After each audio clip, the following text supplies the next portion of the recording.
Are they gone?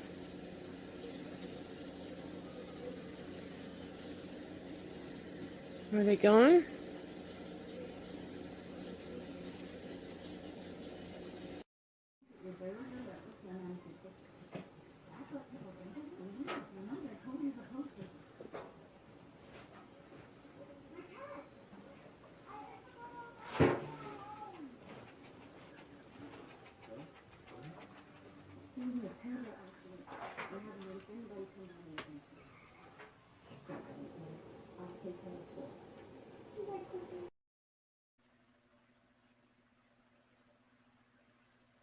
Hello, everybody.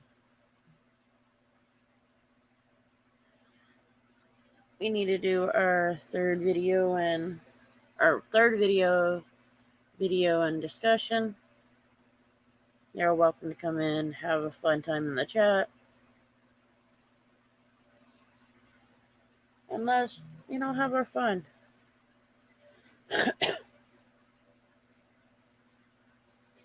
And Polly is doing better.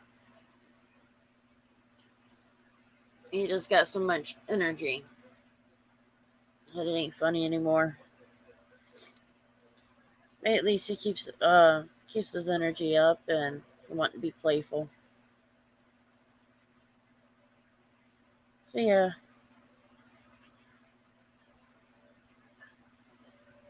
So we'll do that video and discussion today.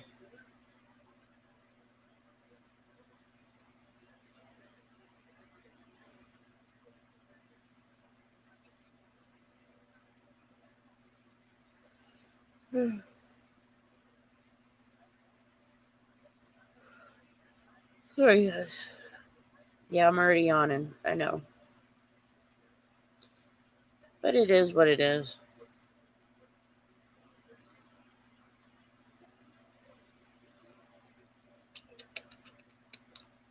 Trying to send out some links, guys. Yep. Hey sis, how's it going?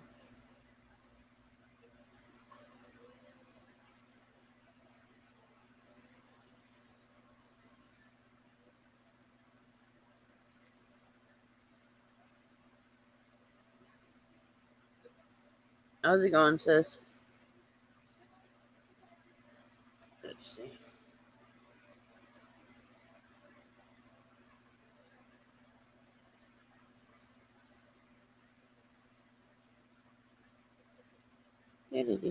Do.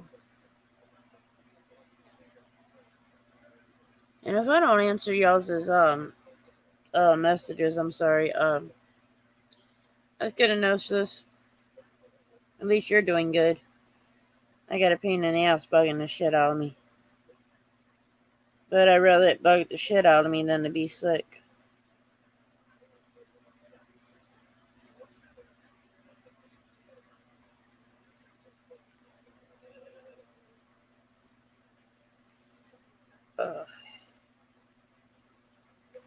I must have pulled a muscle in my rib. Or I'm having muscle spasms. One of the two.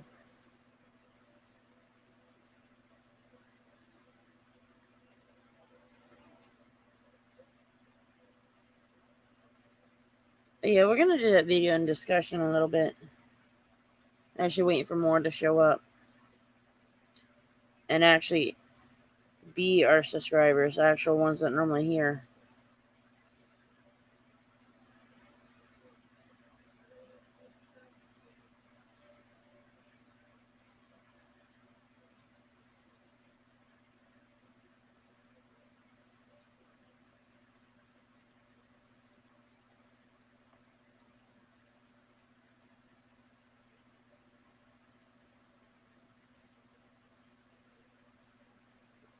Yep, just sending out messages.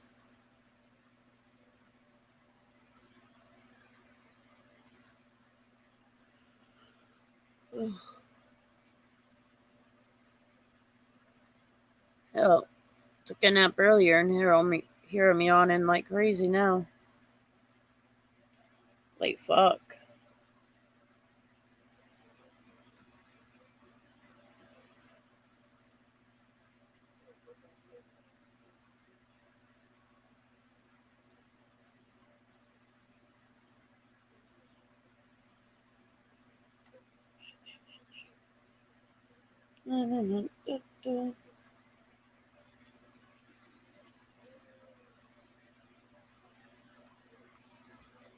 Oh,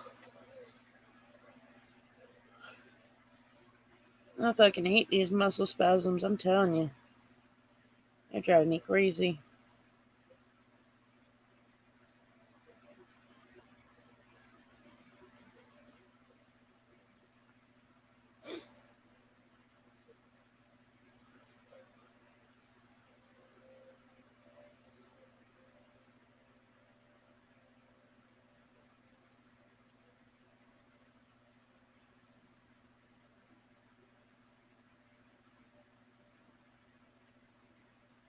Okay.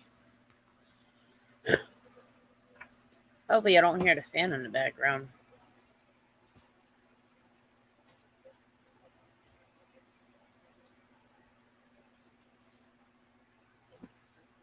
I think I got it on the lowest speed that I can have it on.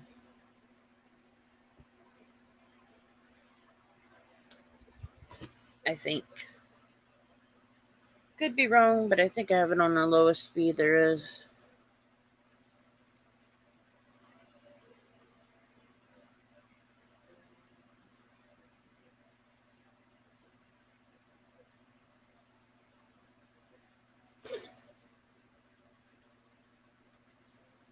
What you doing, sis?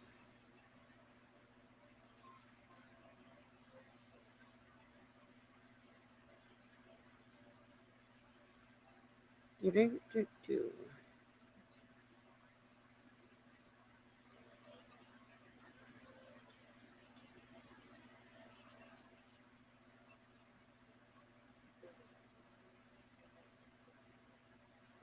Nothing really. Aren't you supposed to be doing something?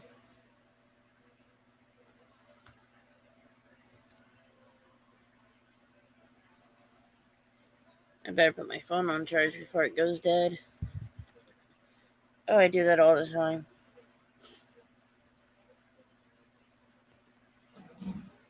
The other day I was heading to the store. I usually put my phone on charge in the car if it's low.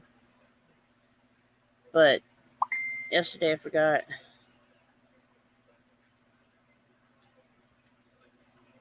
Now the phone's gonna go, or the tablet's gonna go,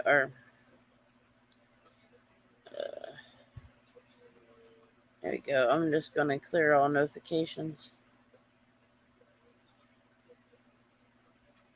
Or well, mute them.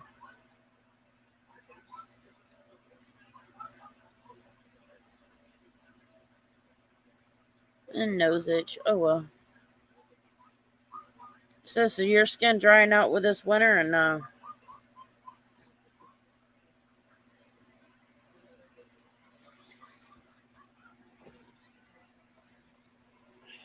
I know this winter's been rough.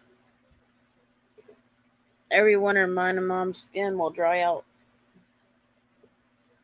And I'm not talking about, a little bit of dry. I'm talking about where you're actually peeling or your skin's coming off in flakes.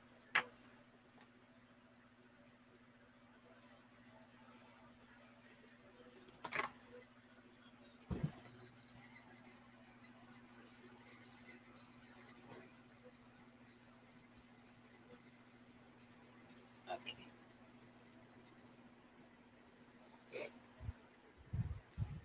Yeah, ours go in flakes.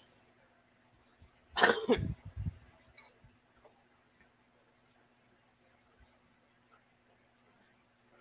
dropped my cigars, so I gotta find them. Of course, I weren't reaching the right spot.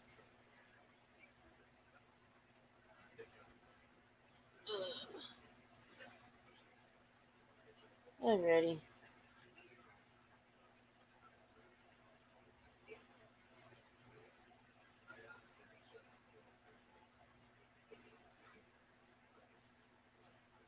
Just waiting for more to show up in the live stream. before I start playing that video. But I will share a link, panel link, so I can pin it to the top.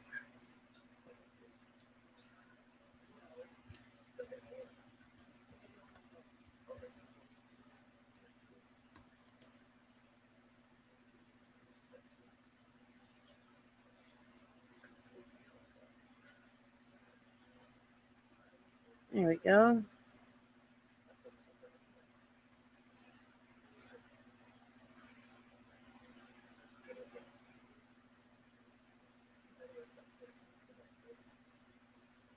There we go.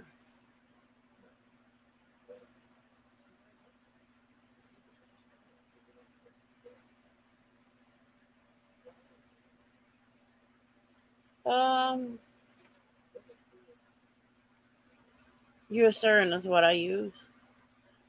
It works, but not that I like putting lotion on. I've got such sensitive skin that it ain't funny. And that seems to be the only one that really don't affect the skin the right way. Otherwise, I either get a big old rash or it burns like hell on it.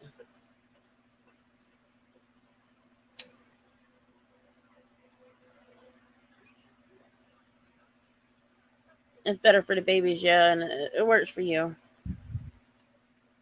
You know, it's for the babies. They gotta have that lotion and baby oil on them.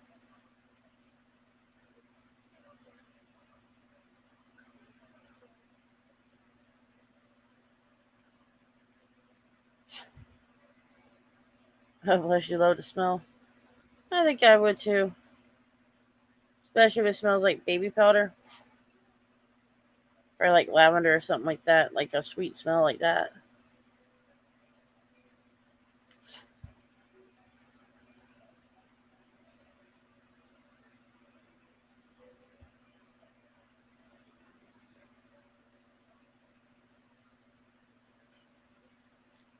That's how it is, you know.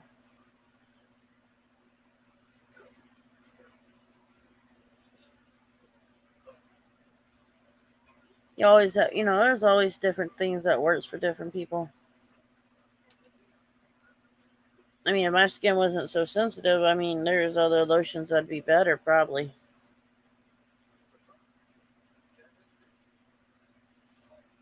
And even the stuff that they say are sensitive, it still messes with my skin.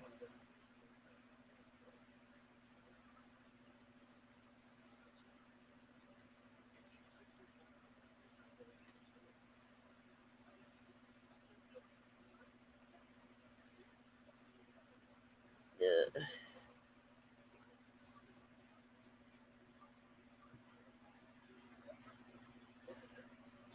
Sorry, back itching.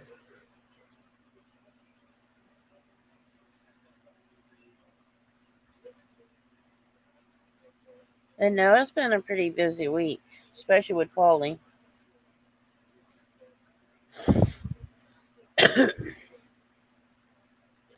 He's still that pain in the ass, but he's doing much better.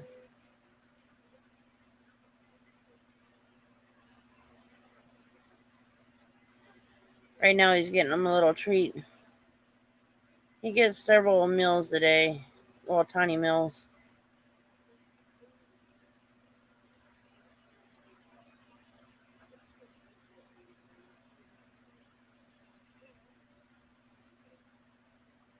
Uh,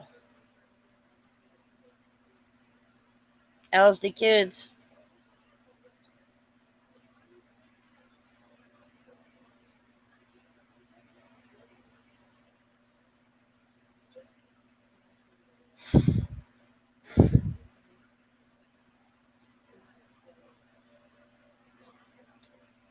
They're not being a pain in the asses today.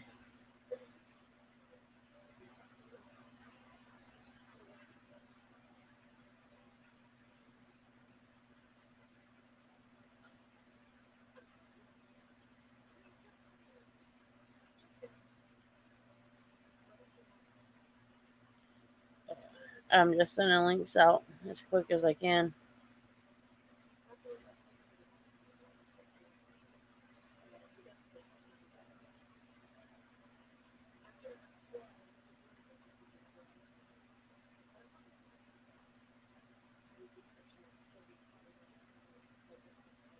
Yeah, at least I'm trying to send out some links.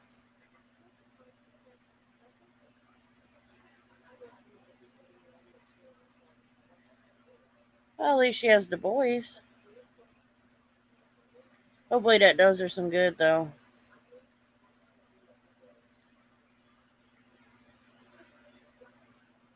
Hopefully.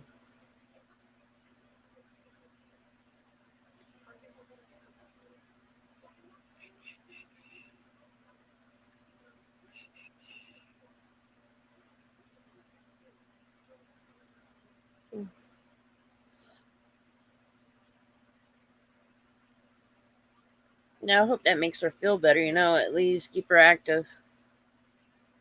As long as her blood pressure don't get too high.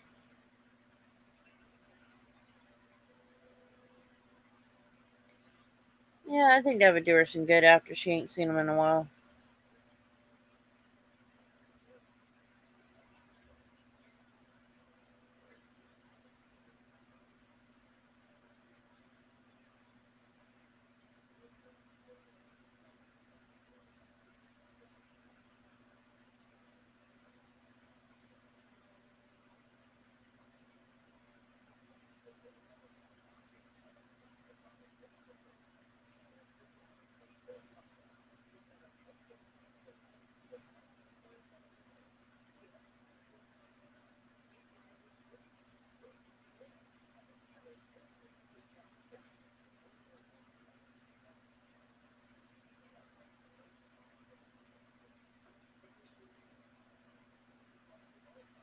Hey, really. Well, I would too. They are Grammy's babies.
And she goes crazy in a few minutes. That would make sense.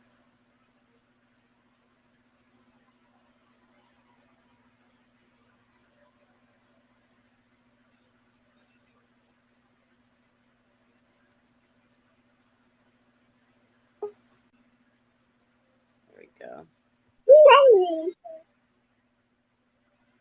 She already going crazy, I hear. A little bit.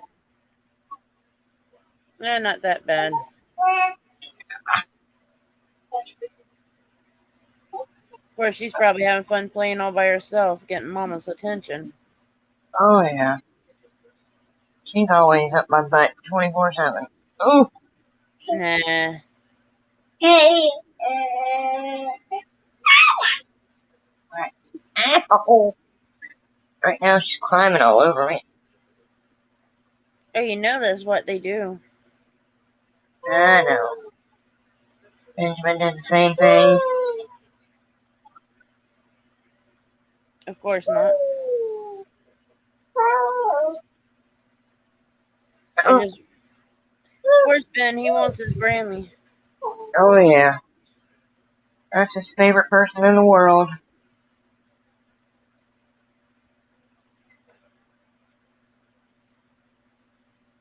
What do you expect, Yeah. They love being with their grandmothers. Mm-hmm. If they're not, then there's something wrong with them. Right? Or wrong with the grandmother. Yeah. As with me, I'm the same way. Like, My grandmother, I could not stand her for nothing. But, there was reasons behind it. Yeah. And a lot of people didn't understand that. The only one that truly understood it was my mother. Of course, because she never could get along with her either. Now, is that your dad's mom or your mom's mom? My mom's mom. Gotcha. Yeah, she was very abusive to my mother as far as, just talking nasty, verbally abusive. Right. Verbally and mental abuse, pretty much. Wow. So that's why they didn't get along. And mom got smart, left the house at 19 to get away from him. Yeah.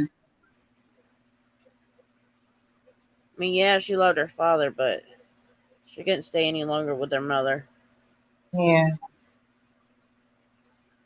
And it wasn't that long, maybe almost 20 years, if not, less, before my grandfather decided he was going to get away from her.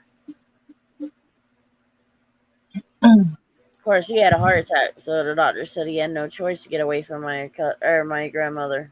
Too much stress. Yep. They said, you ain't got no more choice now. You got to get away from her or you're going to die. Yeah. Well, hell, he was working his ass off for her for almost 30 years, if not more. Oh, wow. So, he worked and worked and worked.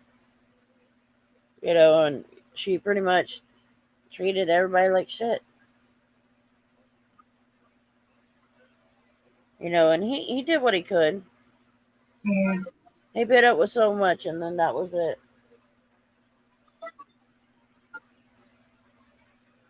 Well, the new doctor ordered some Lasix for 5 days. Yeah.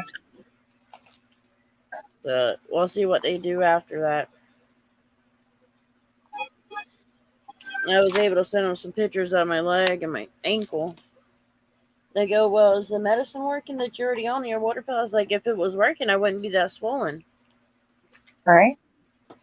So I said, well, let's try this. See if this works. See if it goes down in 5 days and then come back up.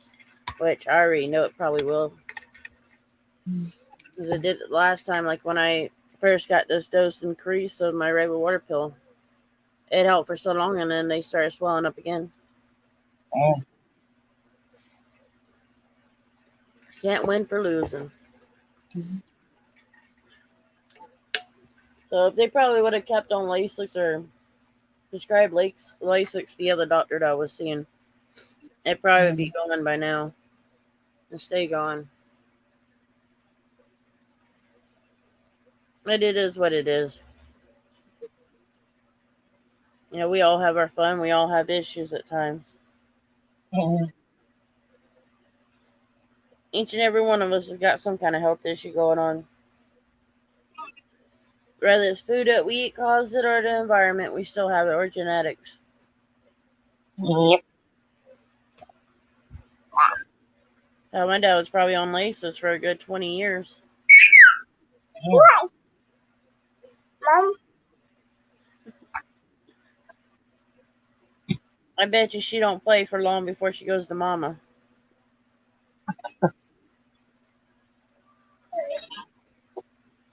You mean with her brothers? She's probably missing them. If her brothers are here, she goes back and forth.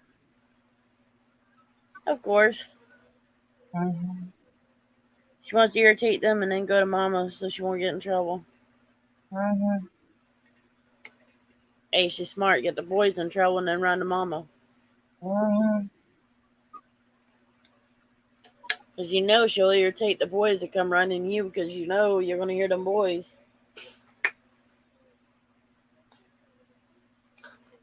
I think a couple of times before I was doing a live stream, you got a hold of Benjamin. Mm-hmm. And that's what, the siblings do to younger ones especially.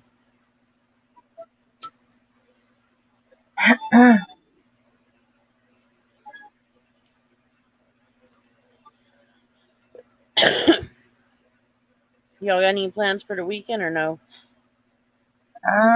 Well, hubby's at work right now. Well, ain't you lucky? He messaged me a little bit ago. He wants to take me out to dinner tonight. Well, that'd be good. At least y'all get to go out. Yeah, How we supposed to have rain today? I don't know where that rain went. I'm supposed to have it tomorrow. Yeah, they switched the days because it was Saturday for a long time. I guess they switched it out. Yeah,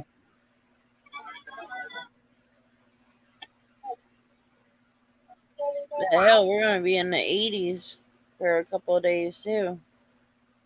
thank God. I'm tired of the cold. Nah, I prefer the cold.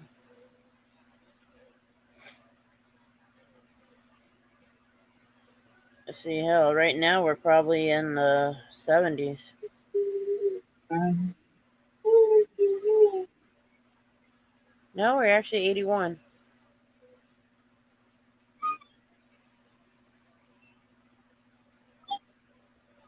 Yeah, I don't like it being in the 80s. But I really can't put the fan in the window on because the window's covered, well blocked. So that won't be any good to put the fan on. And then it's going to be raining every so often. So it's like you open the window and then put it back down, or you open it and put it back down with the rain. So it's not worth it. If it would just stay in the 70s, that'd be great.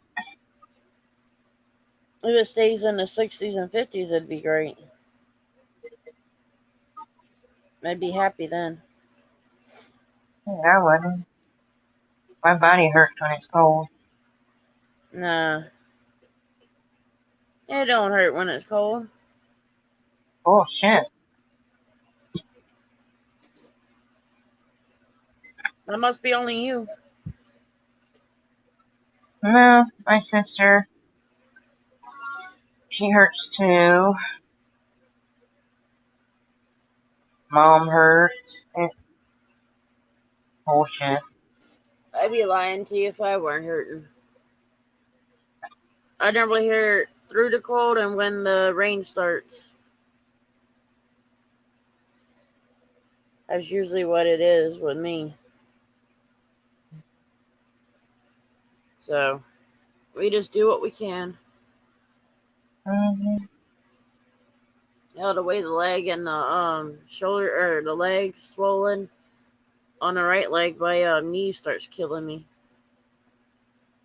So I try to stay off of it as much as I can so the swelling don't get any worse.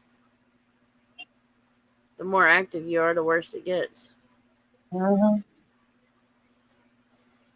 But it is what it is, I can only do so much with it. And that's okay. If the doctors will keep an eye on it, it should be alright. Should be. They ain't going to guarantee that one. Mom's feet have been swollen on and off. She said, the heat's doing it to me. I was like, yeah. But age also. Hers is mainly when it heats up or she's been on her feet all day. Yeah. And for me, it's not so bad. For that, it just swells up no matter what. Especially even when I'm sitting down and I have the legs propped up, it'll still swell up. But, I do what I can with it. And, if I got to do something, I got to do something. But if I can get out of doing something with a standing or something like that, then I'll be good.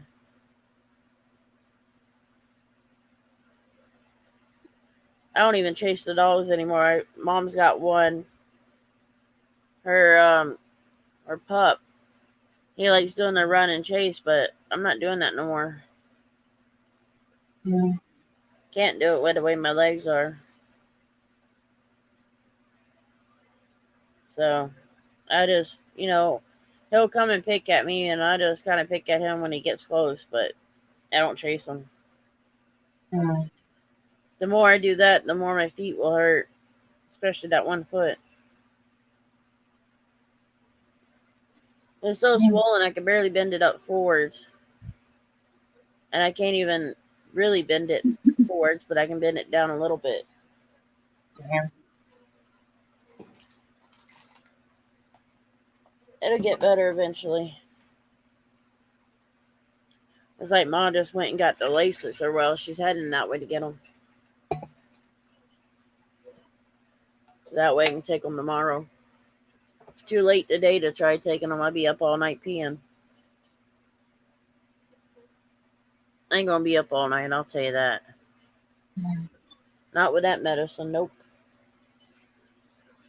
She made a comment. She was, well, your dad took them late in the afternoon. I said, I'm not dumb like him. Mm. I don't want to be up all night. Even if you're hard asleep and you take it at night, there's a chance you either piss yourself or you don't make it in the bathroom in time. Yeah.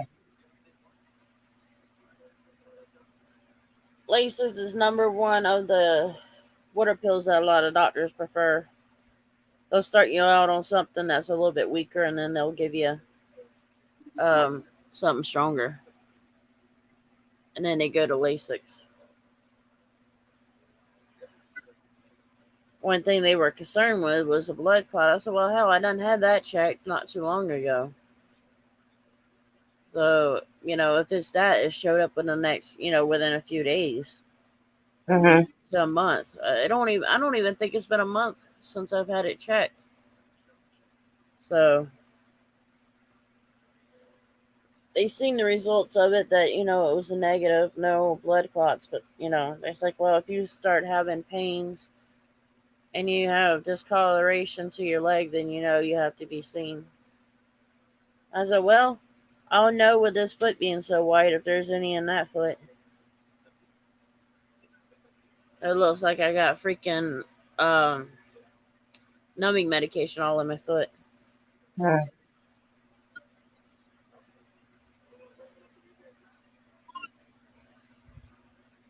I was like, I told him, I said, I ain't touching that ankle or that foot. Just a simple touch just bothers it.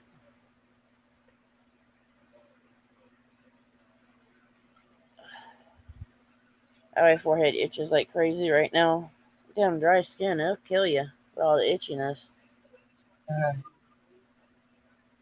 Hell, my face looks like a damn fish right now. Mm. It'll get better when this winter gets over with. And then it probably get like that when all the windy month that we get, when it gets so windy. Mm-hmm. It's usually the cold and windy times that our face gets dried out. It's like my legs are nothing compared to what the face gets. It's always my face, and that's it, really.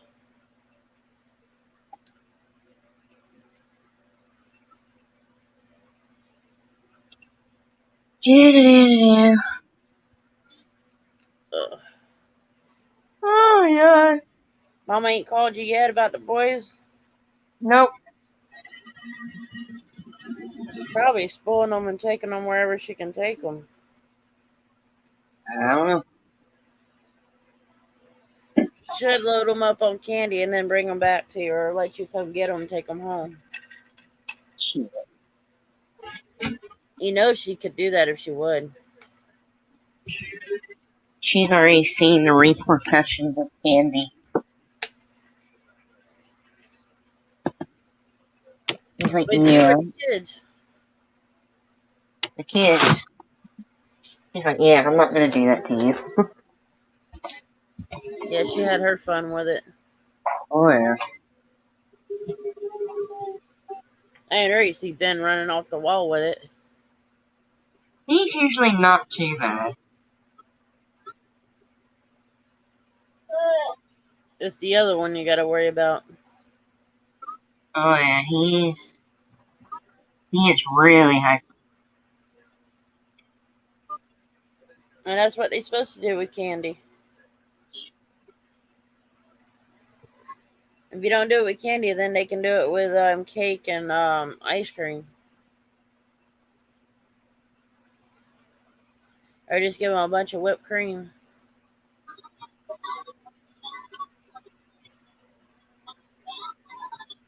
She'd probably do that to herself, though. That's one thing you don't give kids: candy, cake, ice cream, and whipped cream.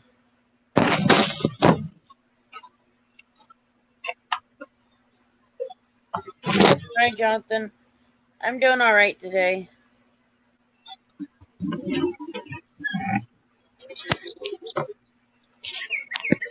Yeah, Sounds like you went outside. I went outside.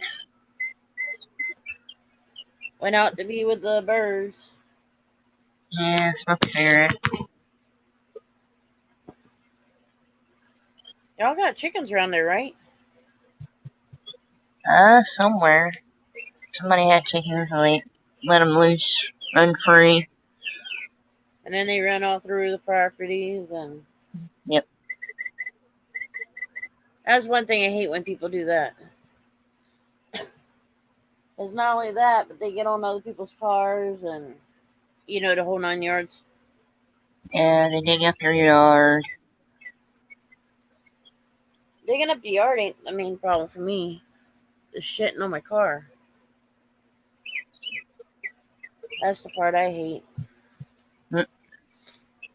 Because when we've had, it's bad enough we got cats walking all over the car.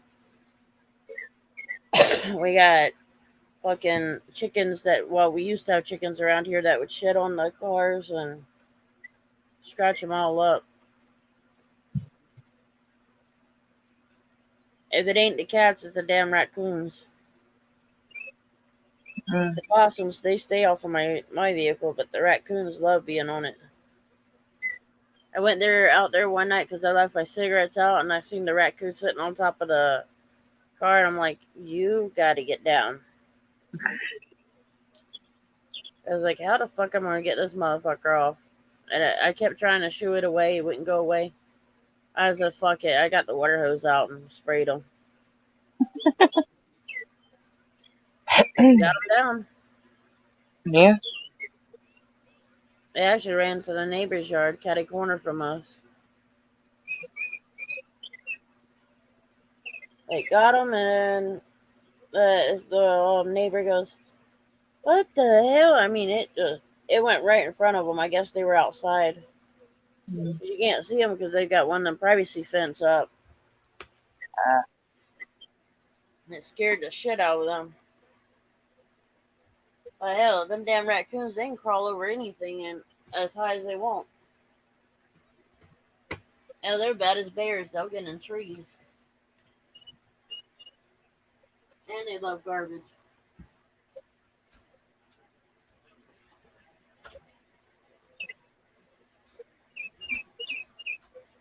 One of my neighbors, the raccoon got in their garbage can because they didn't close the lid.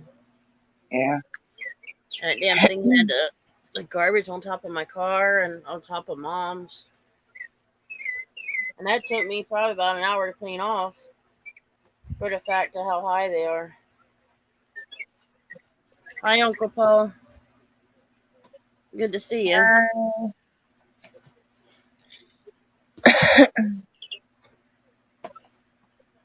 No, we have to deal with the raccoons every so often.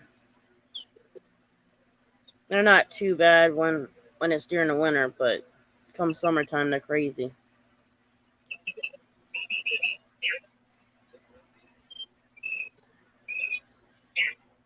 I should start that video pretty soon.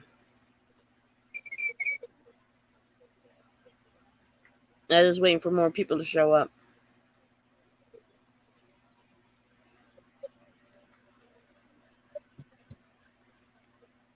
Watch, as soon as I start sharing it, more and more people will show up.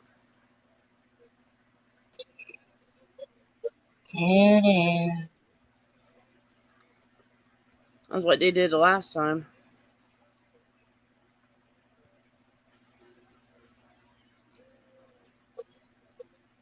So.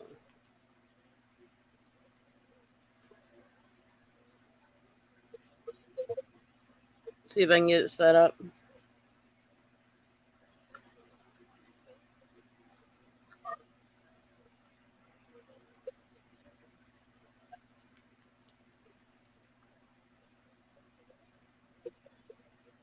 Let's see. Always having to figure out what I'm doing with it.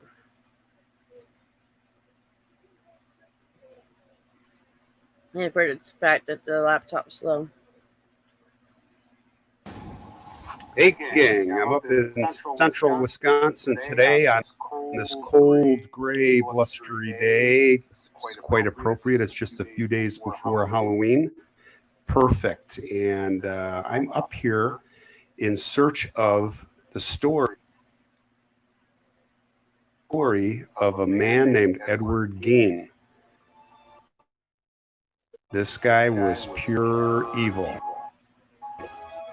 Now, this goes back to 1957, and this guy was known up here basically all over the country and the world in the end as the Butcher of Plainfield, or as I say today,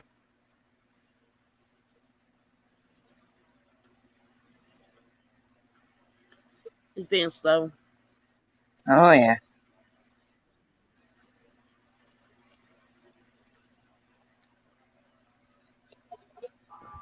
and it was in the fall of 1957 while all I'm trying to fix it so it wouldn't be so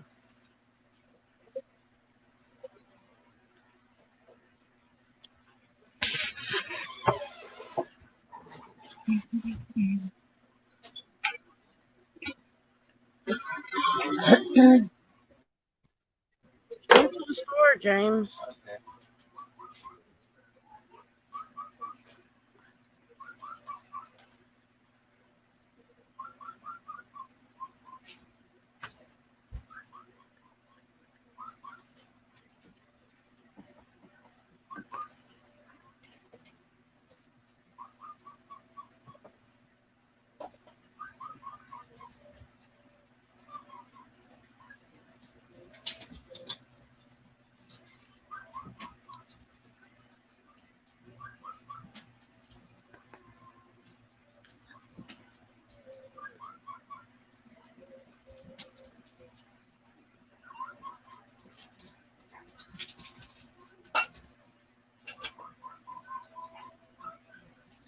the men were out deer hunting that he committed his final act. And it was then that the authorities discovered the most gruesome scene that they could have ever imagined. It was within his boarded Close the up door, farmhouse, jackass. which was located just ahead here.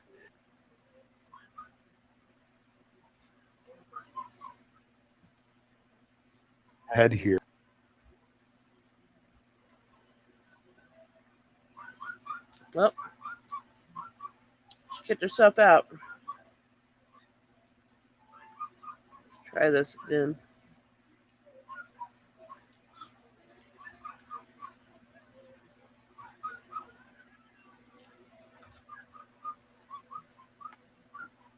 It shouldn't take long. Sorry about the interruptions, guys.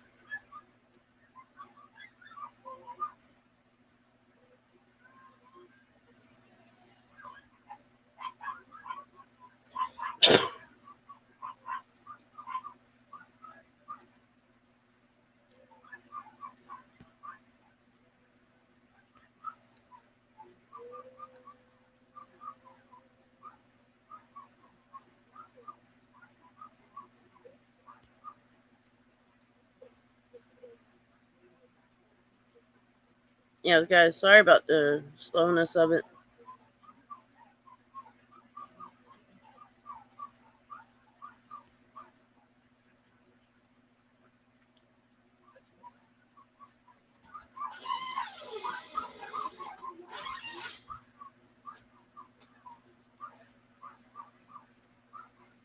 In and out, James. What are you doing? I was wondering, it seems on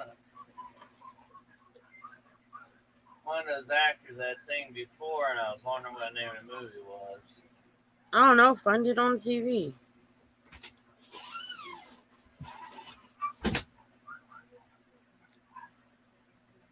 Sorry about that. I got a pain in the ass that's bugging the piss out of me. He gets in La La Land and then stays on, like, just irritating. But that's what brothers do.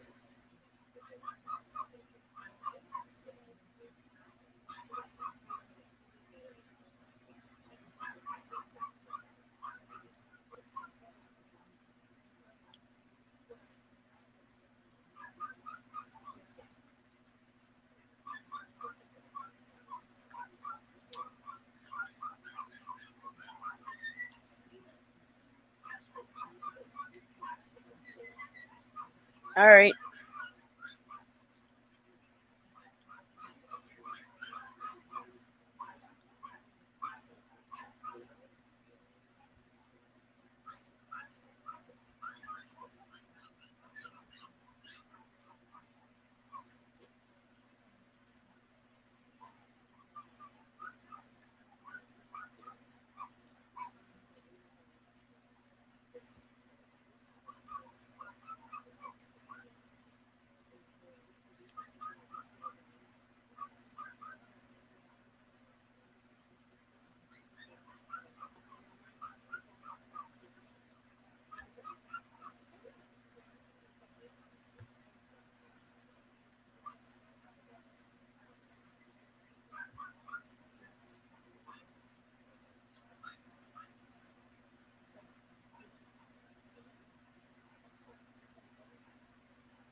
Alrighty.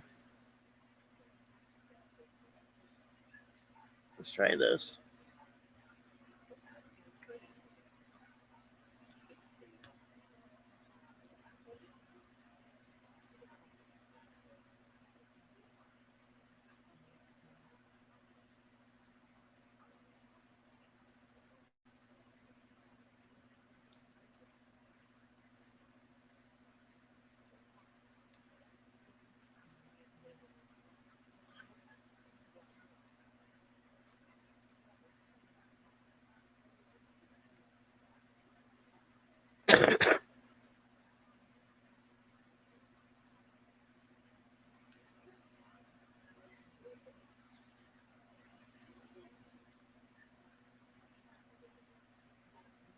All right, good.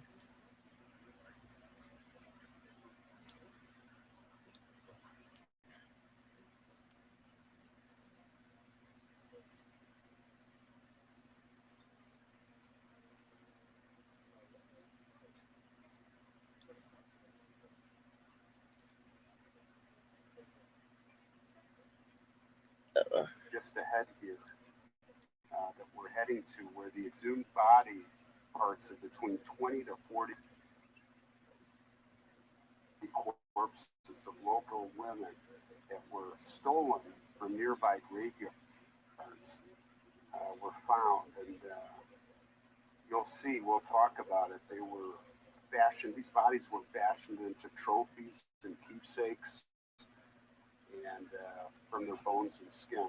But of course, that wasn't enough. That wasn't enough. Then he had to start committing murders. So, have you seen the movie? You must have seen the movie Psycho, the old Alfred Hitchcock movie, or the Texas Chainsaw Massacre. And of course, I'm sure you've seen The Silence of the Lambs. These movies were all inspired directly from this man's story. And here we are. This is the corner of Archer and 2nd Street. Very lonely place here, woods and farms. I haven't seen a soul yet as I make this long drive off the interstate. and it's here on the left. They moved here from La Crosse, Wisconsin, and they were a family of 4. It was Ed and his brother Henry with the parents. Now I'm looking over here, and there's not much to see within. Of course, everything is with the farmhouse is gone now. I think I'm going to turn around here and circle back. I did see a gate back there. I think that leads into the property. This is private property, so I'm not going to trespass. But it was a gruesome scene here. Anyway, the mother's name was Augusta, and she was the domineering force of the family. And her biggest trait was that is known as she just hated women. She thought all women were whores, and she taught her 2 boys all about what she thought of. Give me 1 second, guys. And it's kind of reminiscent of the movie Psycho, especially how this boy was raised.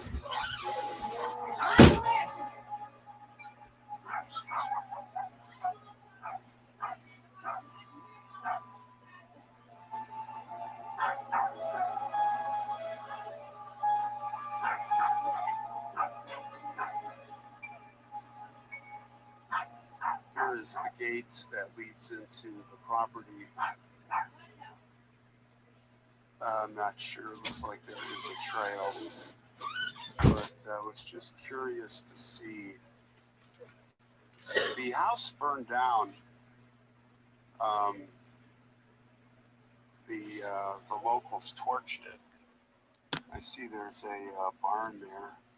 Or it looks like a storage shed with some graffiti. It looks like on the side. Can't quite make it out. But there were outbuildings that survived the auction. There was an auction that happened, but they say that the fire departments couldn't find their way here when the fire was reported.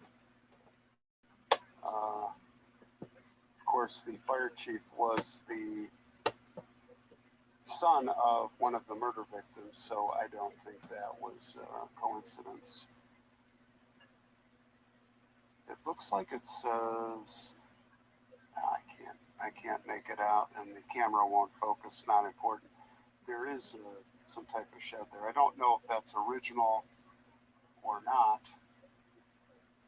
I must mention there were some bones found outside the house in the woods or on the property that were dug up by a dog sniffing around. I think it was a 13-year-old girl's body. There were some girls that disappeared. There were other people. There were some men that disappeared also. There's just no telling how many people that he killed and hid. But I can tell you this, there surely are more bodies, bones that have not been found probably on this property, this 200 acres. So at this point, we'll go next to the murder scene. We are in downtown Plainfield, Wisconsin, and it's a very small town. And I imagine it probably hasn't changed very much since the time in the 50s. It was actually November 17th, 1957.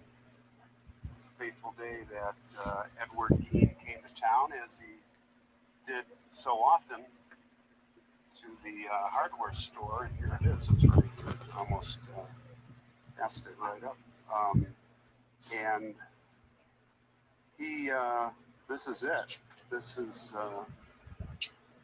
where he had murdered his last victim, a woman by the name of Bernice Warden. This hardware store I see is closed down, and we'll take a quick look. But he had come into town to, on this occasion, to get antifreeze. And it was inside here that pretty much was deer hunting the whole town.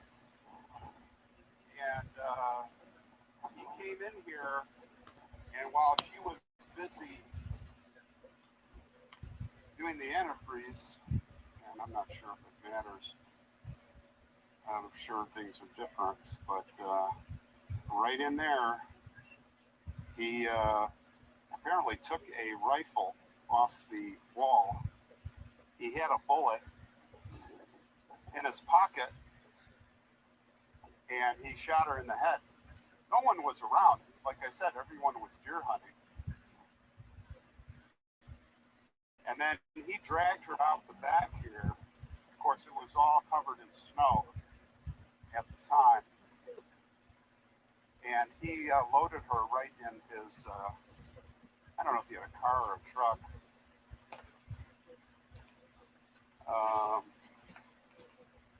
Yeah, this is the back door.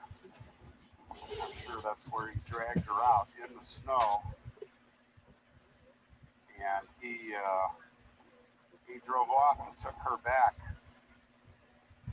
to his farm. We're just outside of town of the town of Plainfield, and very close to the highway here is the cemetery. And we'll just take this road right here.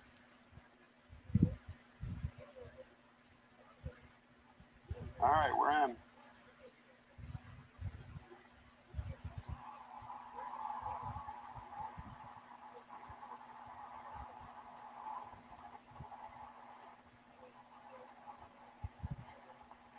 As I mentioned, the family started out in La Crosse before they came here, and when they packed everything up and moved to this Plainfield area, they I think it was a 200-acre farm that they bought there. They just put everything into farming, and thus became the isolation from the world. Ed and his brother Henry, they could go to school, but they were not allowed to have friends. They were not allowed to socialize. And as I said before, his mother basically thought that all women were whores, and that like La Crosse was like Sodom and Gomorrah, literally. And so these boys grew up by a domineer's mother. The father passed away, and that's when things really started to get crazy. So the boys were alone with her under that rule, and this was after they, they were older now. And Henry had met a woman in town. She was divorced. She had a couple kids. I think he was falling in love with her, and he was talking about leaving and moving in with her, which completely horrified Augusta, the mother. And I think his mistake was he started badmouthing her to Edward. And not long after, Edward and he were working on a brush fire on their property. And by the way, it was probably all set up by Edward, because the next thing you know, he called the fire department, or went and got the fire department. That house had no power, no water. There were no cell phones, of course. And he went and they all came out, and they found, it was, in the dark, they put out the fire, and they found Henry on his face dead, not around the fire. And they say that he had 2 blows to the back, to the side of the head. Of course, the coroner said at first it was smoke inhalation of then said died of a heart attack, heart failure. So Ed was on his way. His mother, maybe from grief or not, had a stroke within months, and then the second stroke, and then Augusta died, leaving Ed all alone in that house. He boarded up all the windows. He kept his mother's room exactly as it was. It was a time capsule. And here we have a veteran.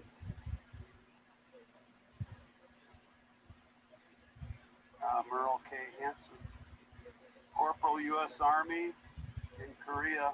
Thank you for your service, sir. Merle.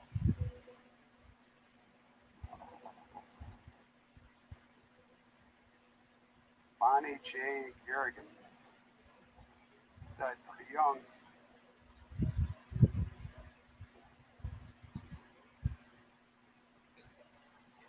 So now Edward was reading magazines about Nazi atrocities and particularly interested in anatomy and how people were tortured and torn apart, and that kind of started him on this road of horror. He apparently what happened was, because he confessed to all this later, is he started coming to this cemetery here. And let me tell you something, you can look around here and we don't know which graves. There are people that do know, but many of these graves were desecrated back in the late 40s or early 50s. After, I don't remember the date his mother died, but I guess it's early 50s. Hush. And he came No, here Piper. at night and he dug up bodies. Now, he didn't just dig up any body. He would learn of a funeral, and there was one story of a woman that he fancied, and she died, and literally the day after the funeral, he came here at night after she was buried fresh and dug her up. And after he dug her up, he placed her body, he brought her body back to the home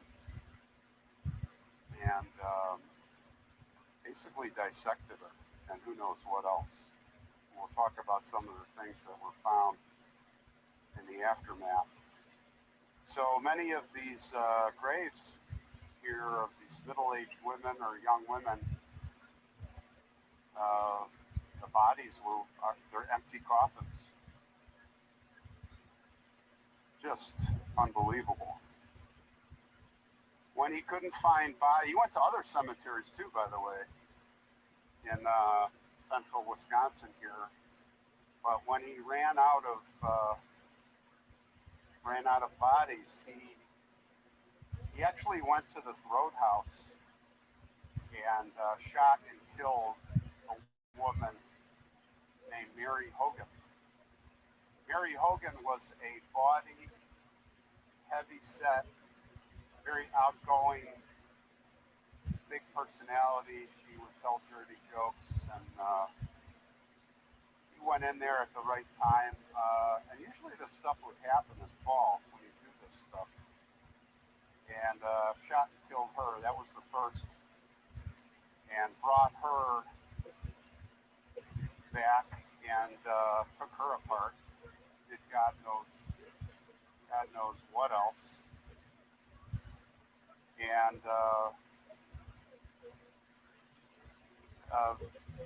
the Worthen woman, Bernice was next.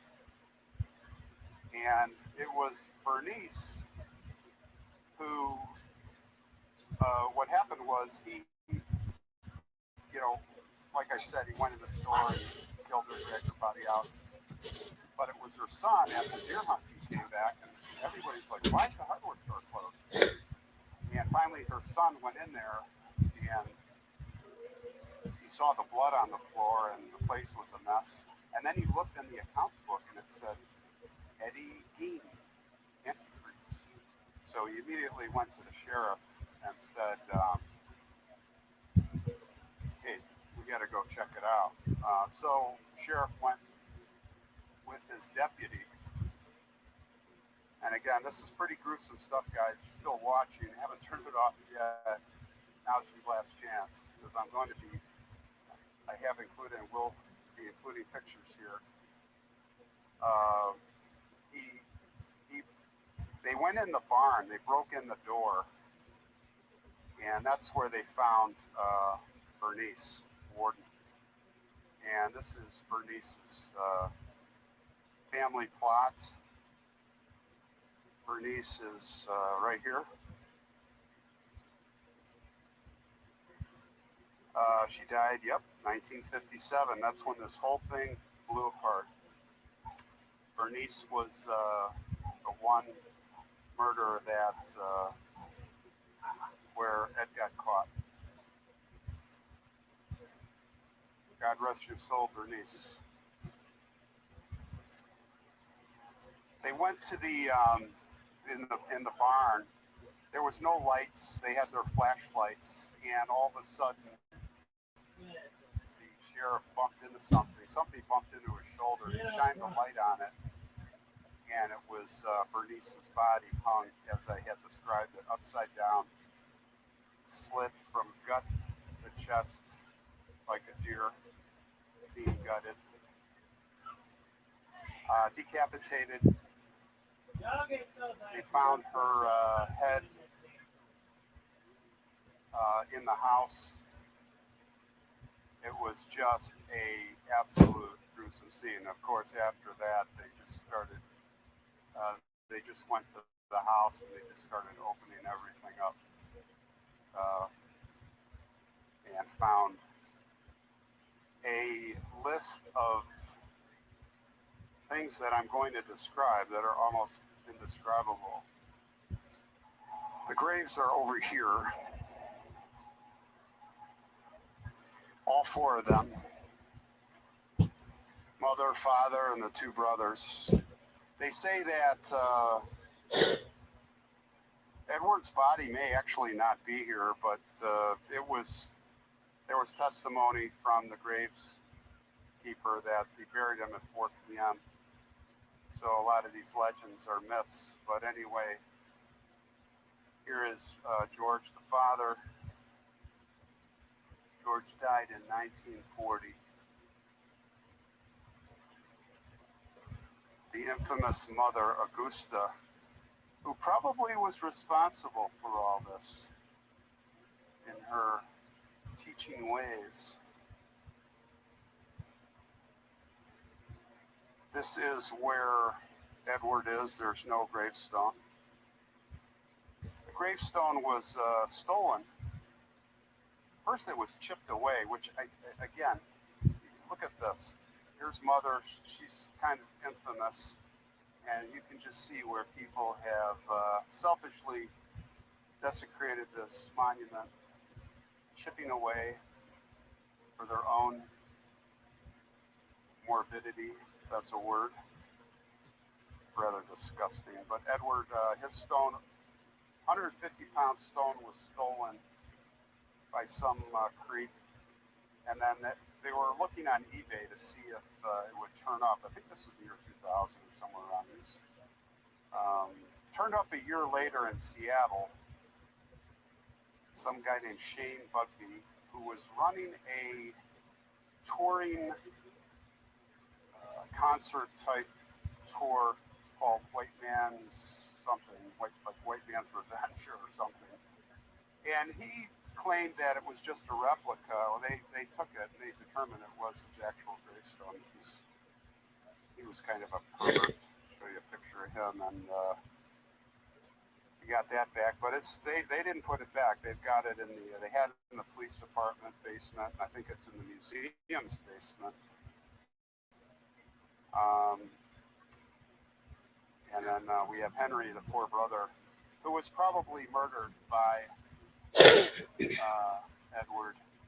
Probably hit him with a shovel as he wasn't looking, as they were doing something in the woods, or I believe he just murdered them out there and then staged the whole thing, started a fire.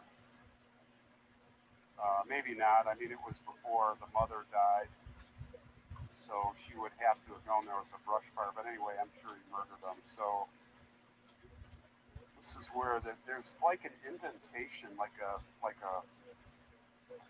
I don't know, it's kind of weird. Like the ground's a little sunken here.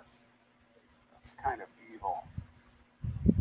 But Edward, the mutilations that he did, and again, there were other people killed, men, women missing, 2 15-year-olds they think he killed and murdered that were never found. One of the things they found was a head in a box. That was Mary Hogan. They found human skin gloves. They found a belt of female nipples. Can't even imagine that. A box of vulvas or vaginas. They found a lamp that had the lamp cord had lips, a pair of human lips that were attached to the string. You pull down on the human lips. They found 9 facial skin masks. Again, one of them was Mary Hogan. And he would wear these. I think that's where the inspiration for the Leatherface Texas Chainsaw Massacre came. He would wear these things at night with this corset that he made from a woman, literally skinning from the shoulders to the stomach, like a chest plate with straps. And he actually also carved skin from the legs and made legs. And he would put this all out and then put it on and go outside and, who knows, dance in the moonlight. They found skulls that were, some of which, they found skulls on bedposts. Some of the skulls were cut laterally where the brain is and used as soup bowls. Of course, they found lampshades and furniture. They found a chair with human skin, lampshade, probably all inspired by the Nazi death camp. I forget the name of that one. I remember reading about the woman, Olga something, I think it was. And they opened the refrigerator and they found organs, just an assortment of human organs. So you just wonder, did he inspire Jeffrey Dahmer? Did he inspired the movies? There's so much evil here, and then to desecrate all the graves here and other cemeteries, taking the fresh corpses. Who knows what he did with them? We probably don't want to know. But he died in prison. He was actually found guilty but insane. So he spent the rest of his life till he was 77. He died of cancer in the mental ward of the prison. Actually, the last prison he was in was a minimum security, no bars, no fences. He was said to be an affable, nice, kind guy. Aren't they all? As they wear the mask. But I think as I look at these graves, I feel the worst for Henry and the father, George. And to Henry, say rest in peace, and to George, the other two, I can't. All I can say is I imagine they are, I don't know if they're resting, but they don't have to answer to us, but they are, and certainly Edward is answering to his maker if he's not answered already. Sad tale.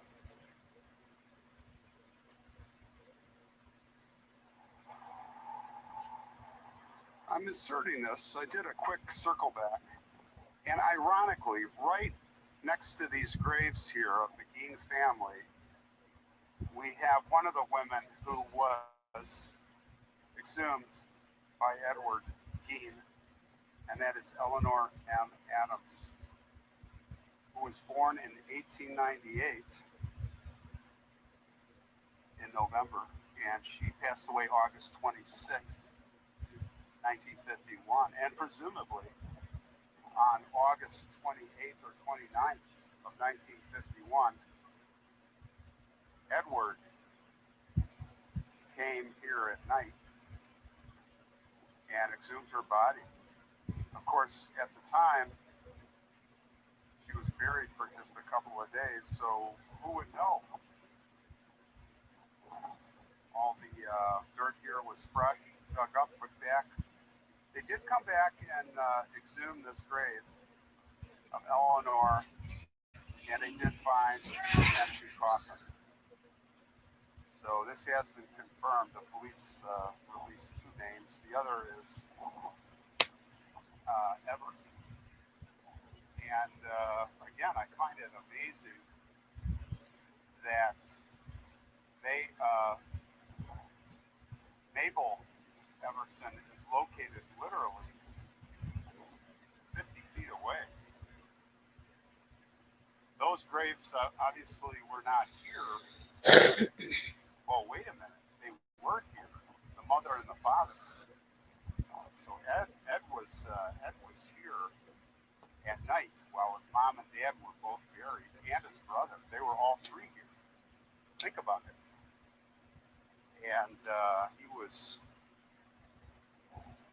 here in this little cozy spot, hidden by these trees, hidden by this marker, which was 1944, and he was digging his hole right here, digging up Mabel. Mabel Everson was born in 1882, and she died in 1951. An elderly woman that he wanted and got, because there is no Mabel here. That casket is empty too. So these two were confirmed by the police. There are as many as 20 to 40 others in this cemetery, in the Hancock Cemetery, in the there's another cemetery that's not too far away from here, and a lot of empty coffins. I'm sure they did not exhume all these women to see whose victims were. Too much money, they said. But Mabel, rest in peace, wherever you are. Just as I finished this segment, I turned around to walk away, and I saw off to the side there was a guy there doing some work. So I went over. It was the graveyard's keeper, and I started chatting with him, asking him some questions about all of this. He didn't know a lot more than most, but I did ask him. I said, "What's that hole where Gein is buried?" And he told me that, obviously people, not surprisingly, are taking fistfuls of dirt or pinches of dirt as souvenirs. And I kind of nodded, and as I was walking back to my car, it just reminded me of it's bad karma. It's not only disrespectful, but it's you're kind of messing with.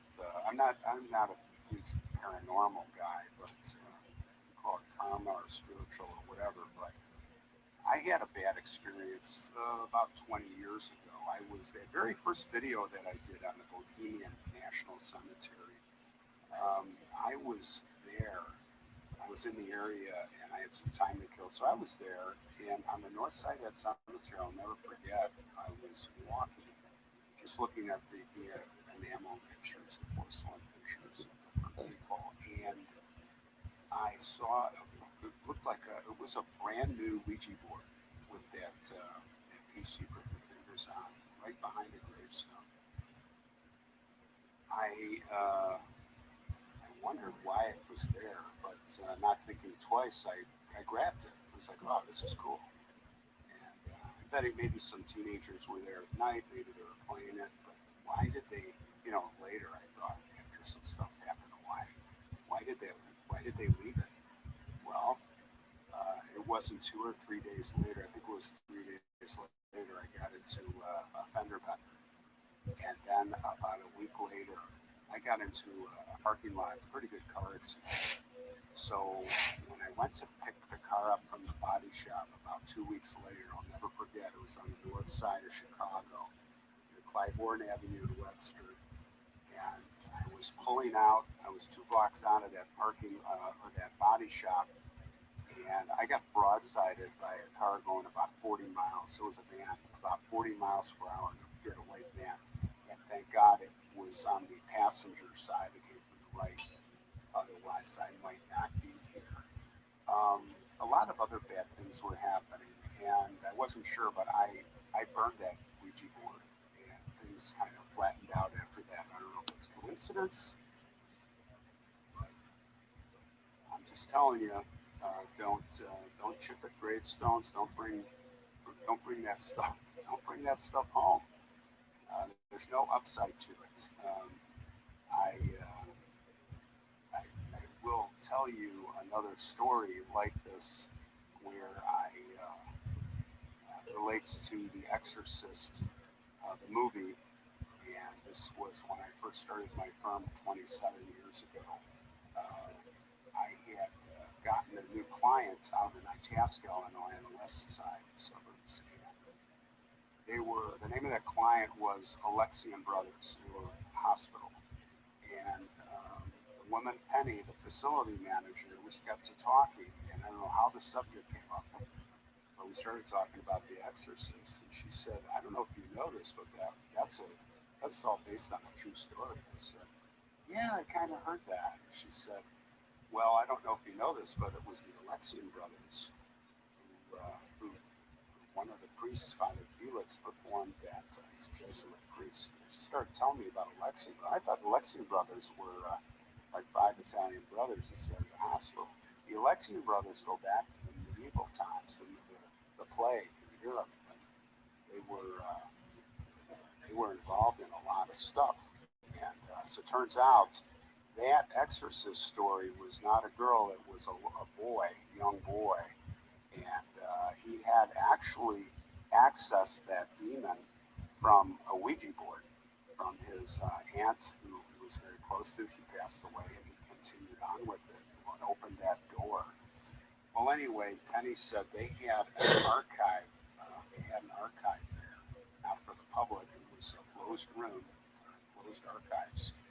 And she said, "If you want to come back, come see it." And we have artifacts from the room where the boy was. And guys, most of that stuff happened. That's in the movie. Not the head spinning around, but a lot of the other stuff. And I was shocked. So I go over there, and I'm going to have to tell you the story. Running out of time here, but next time it was not only very shocking, but it was crazy. I'll tell you about it next time. Maybe next Halloween. I don't know, maybe I'll save it for the next Halloween version. But it's anyway. Don't take stuff from cemeteries. That's just my advice. Have a great day, gang.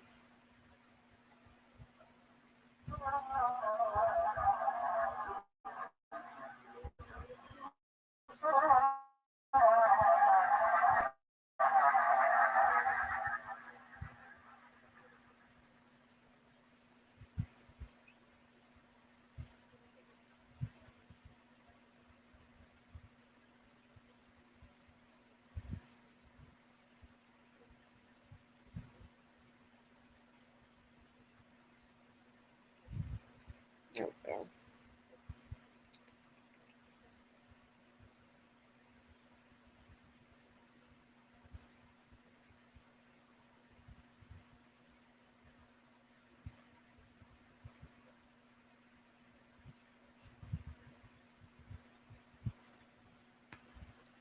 Yeah, the internet's being a little slow today.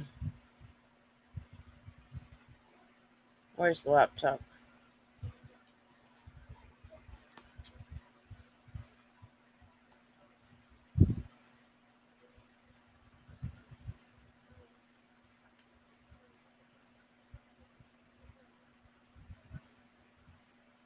Yeah, I can't tell you if it's a laptop or just wanting to be slow. Yeah, y'all let me know what y'all think of the story.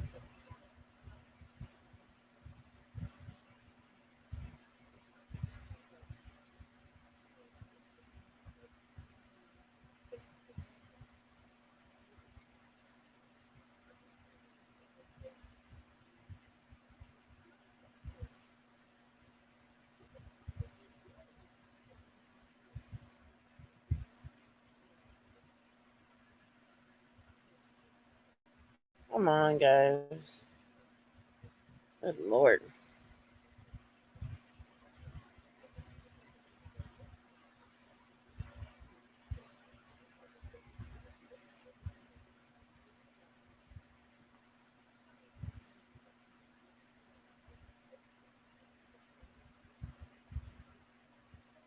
Hi, Alexander.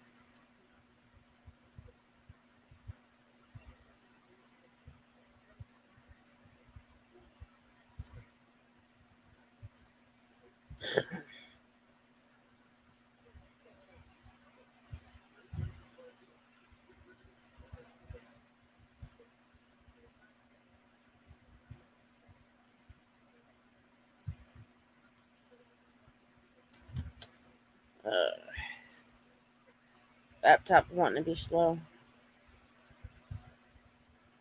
Or just YouTube, one of the two.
Trying to find another video for you guys.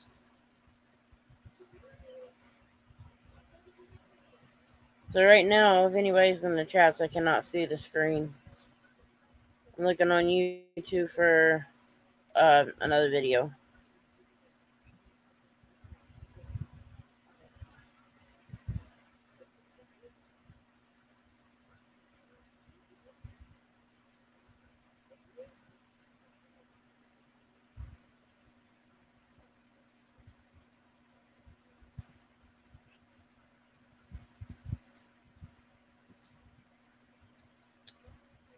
Come on.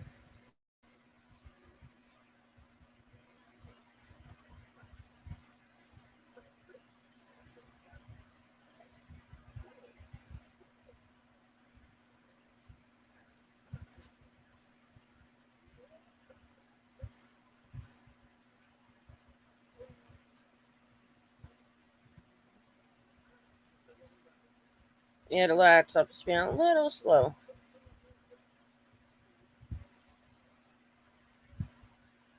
Or at least YouTube is.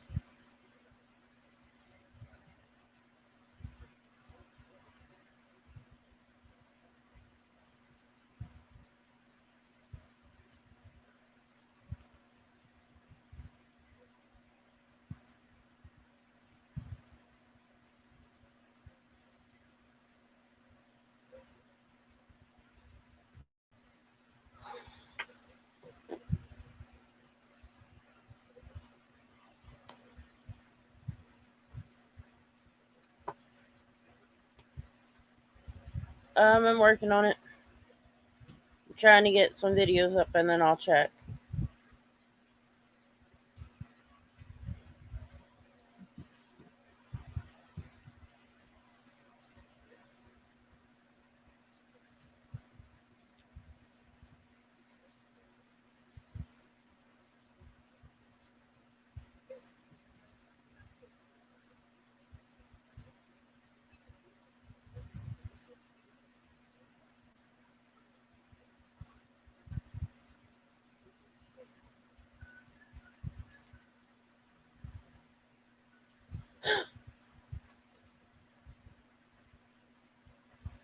Come on.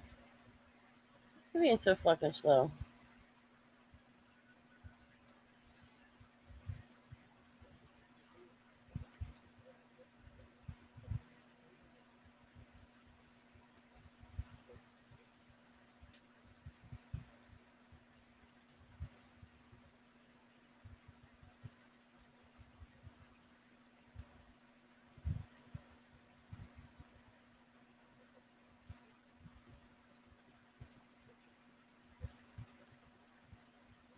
Yeah, I'm still here, Alexander. I'm just working on trying to get a video to go. Well, at least get the laptop to help. On Saturdays I play videos and discussion, so I'm trying to get the video going. Well, at least get it loaded up. Gotta find the one that I was gonna get on.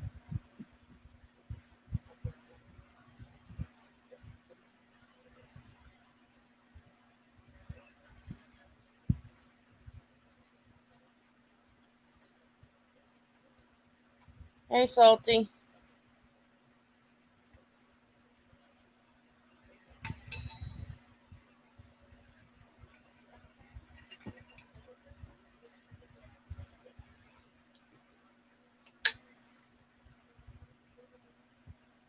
I can see the chats on my phone, but I can't,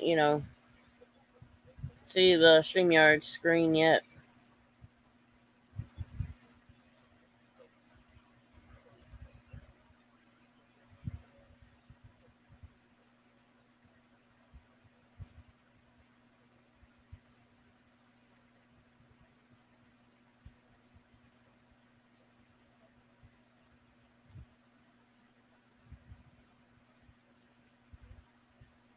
Just give me a minute.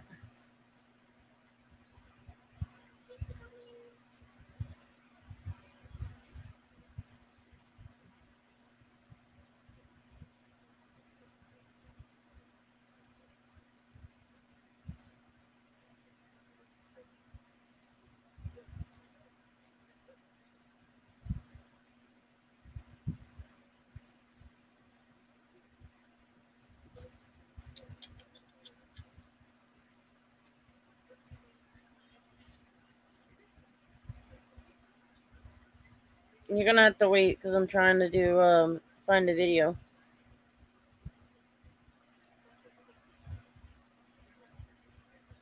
Candy, stop.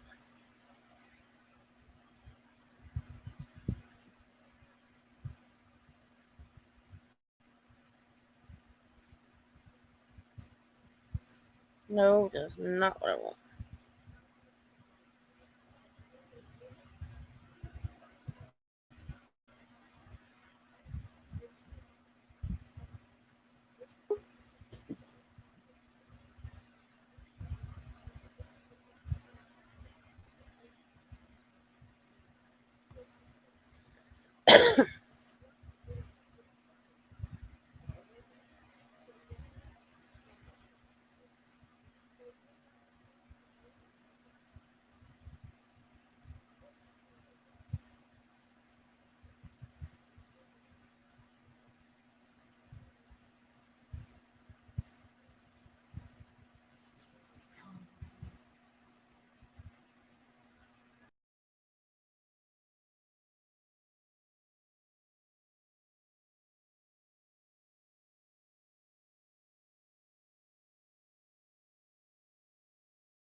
Alright, I'm back.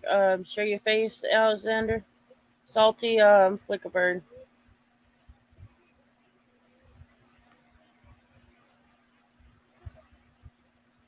Okay. Anyway, I got some great news for you. Hey, Alexander from Scotland. Hello. Anyway, so check it out. I recently found out some things about Mary Jane Rottencrotch, and I'm going to reveal it to the world at 2:30 in 25 minutes on my channel. If you're able to attend, great. I don't think you want to miss it because, well, I had been getting calls last week for about 3 days from a number, area code 337, and that's from Crowley, Louisiana, Acadia Parish. Couldn't understand why I kept getting these fucking calls. There were no voicemails, so I called it this morning when I got up. 12:30 when I got up, so this afternoon. And come to find out that it's a certain kind of business that people routinely go to sometimes. Sometimes they go for 3 days. Sometimes they go for longer without giving it away. Hello, Alexander. Hello, Salty. How you doing? I'm good. There must be a lot of fucking clones of your name because I see it popping up all over the internet. Yes, I know there's one or two clones, but it's me. Yeah, no. As soon as I hear you talk, I know it's the real Alexander. The accent gives it away. What's that? The accent gives it away. Oh, big time, big time. But it's good, because that's how you have to verify. But so anyway, it's no secret that Misty knows this, and I'm not trying to hijack her show, but I've been going through a lot of bullshit with trolls and everything. And the other day, they tried to booty wart me. And what I mean by that is, booty wart is funny in his own right. He has comedic talent in my book. I just don't watch him because I'm not into him. He did a booty wart on Scammy. He made a video saying he was driving into Kansas, and Scammy started getting all crazy, and he got the fucking undersheriff involved, and he got his neighbors involved, and they had to load their shotguns and whoop-de-whoop-de-whoop, all that shit, right? Well, I'm not like that. I'm hated for the things that I say and do on YouTube, and I'm cool with it. I got an opinion like you, like Misty, like everybody else. If you don't like my shit, don't watch it. But Salty, I've got a question. Yeah. Booty Wart. Okay. What was Booty Wart an auditor before? That I can't answer because I don't believe he was, but I don't know for a fact. But he makes videos about everybody, auditors, people like me, Tammy, everybody. It's just that some streams that I've been hearing that he used to be an auditor, but I don't know. He very well may have been an auditor. I was an auditor for a short time in California back in 2018. I was the original blind justice. And then I got beat up at the Otay Mesa border and held for 3 hours against my will. And that's when call floods were a legal thing to do, I guess. I didn't initiate it, but my moderators initiated a massive call flood for like 3 hours. And they released me with no charges pending, but they fingerprinted me. They took my pictures. They handcuffed me. They searched me. They tried to roughly talk to me and, to no avail. And I was released with no charges pending. Okay. I've got another question for yourself. You used to be in Discord. Yeah. Right? With all these people like tearing dicks off and Mary Jane. To be fair, I don't believe I ever knew tearing dicks off. Yeah, go ahead. What went wrong? What went wrong in Discord with yourself? Well, for me personally, I had a friend named Leonard Shelby. Leonard Shelby was a guy that would take on just about anybody. And he had a fucking mind that, wow, like he could remember what you said 6 months prior, even if you don't remember it. Okay? Okay. And so that's how he did what he did. And he was my friend. And I thought I had a lot of friends, but these people were not friends, like true friends. Leonard was my truest friend next to News Now Canuck and a couple other people from Discord. But the majority of them, they all wanted to talk about David Warden and he's a rapist and this and that and everything else. I, at one point, even was talking bad about David Warden. But then when I started to see things after Leonard died and I quit Discord, like I would quit and come back. I have the most rage quits in Discord, like 15 and 3. 3 meaning I was kicked out of 3 rooms through no fault of my own. It's not something to be proud of, but since the trolls like to throw it in my face, it's funny to me. Now, I don't believe I ever knew or came in contact with Taryn Dixoff and Wilma Dickfit. I may have if they were under a different name. But when I was in Discord, they weren't under Taryn and Wilma. No, but So- it just seems, Salty, it just seems that a lot of people seem to hate you. It can't just be because of that, what you've just said. It can't be just because of what you've said. There seems to be a lot of people that seem to hate you so much. Here's the thing. And, I used to rub shoulders with Mary Jane Rottencrotch before I ever called her Mary Jane Rottencrotch. I'm not going to use her name because I don't want I know who you're talking about. But here's the thing. I used to rub shoulders with these people, okay? I used to talk to them daily. I spent hours in Discord, right? But then after Leonard died, it was no fun. You know what I mean? Like, when I came in, I was like, what the fuck is this? Like, how do I be a part of it, Even GD used to joke with me when it was joking. What year are you going back to, Salty? What year was this about Leonard? What year? Shit, I think Leonard died in 2019, and I think it was 2020 when I quit Discord. And I haven't been back in 2 years. I'm not going back. I'm sure I'm part of the reason why people don't like me for the things I've said and done, and I'm all right with it. I gotta go ahead and take my, take my comeuppance, I guess, if you will. But I can tell you, from the person I used to be in Discord to who I am today, it's a complete turnaround. I'm a different. Well, Salty, I don't know if you can read chat. I don't know. Yeah, let me look in chat.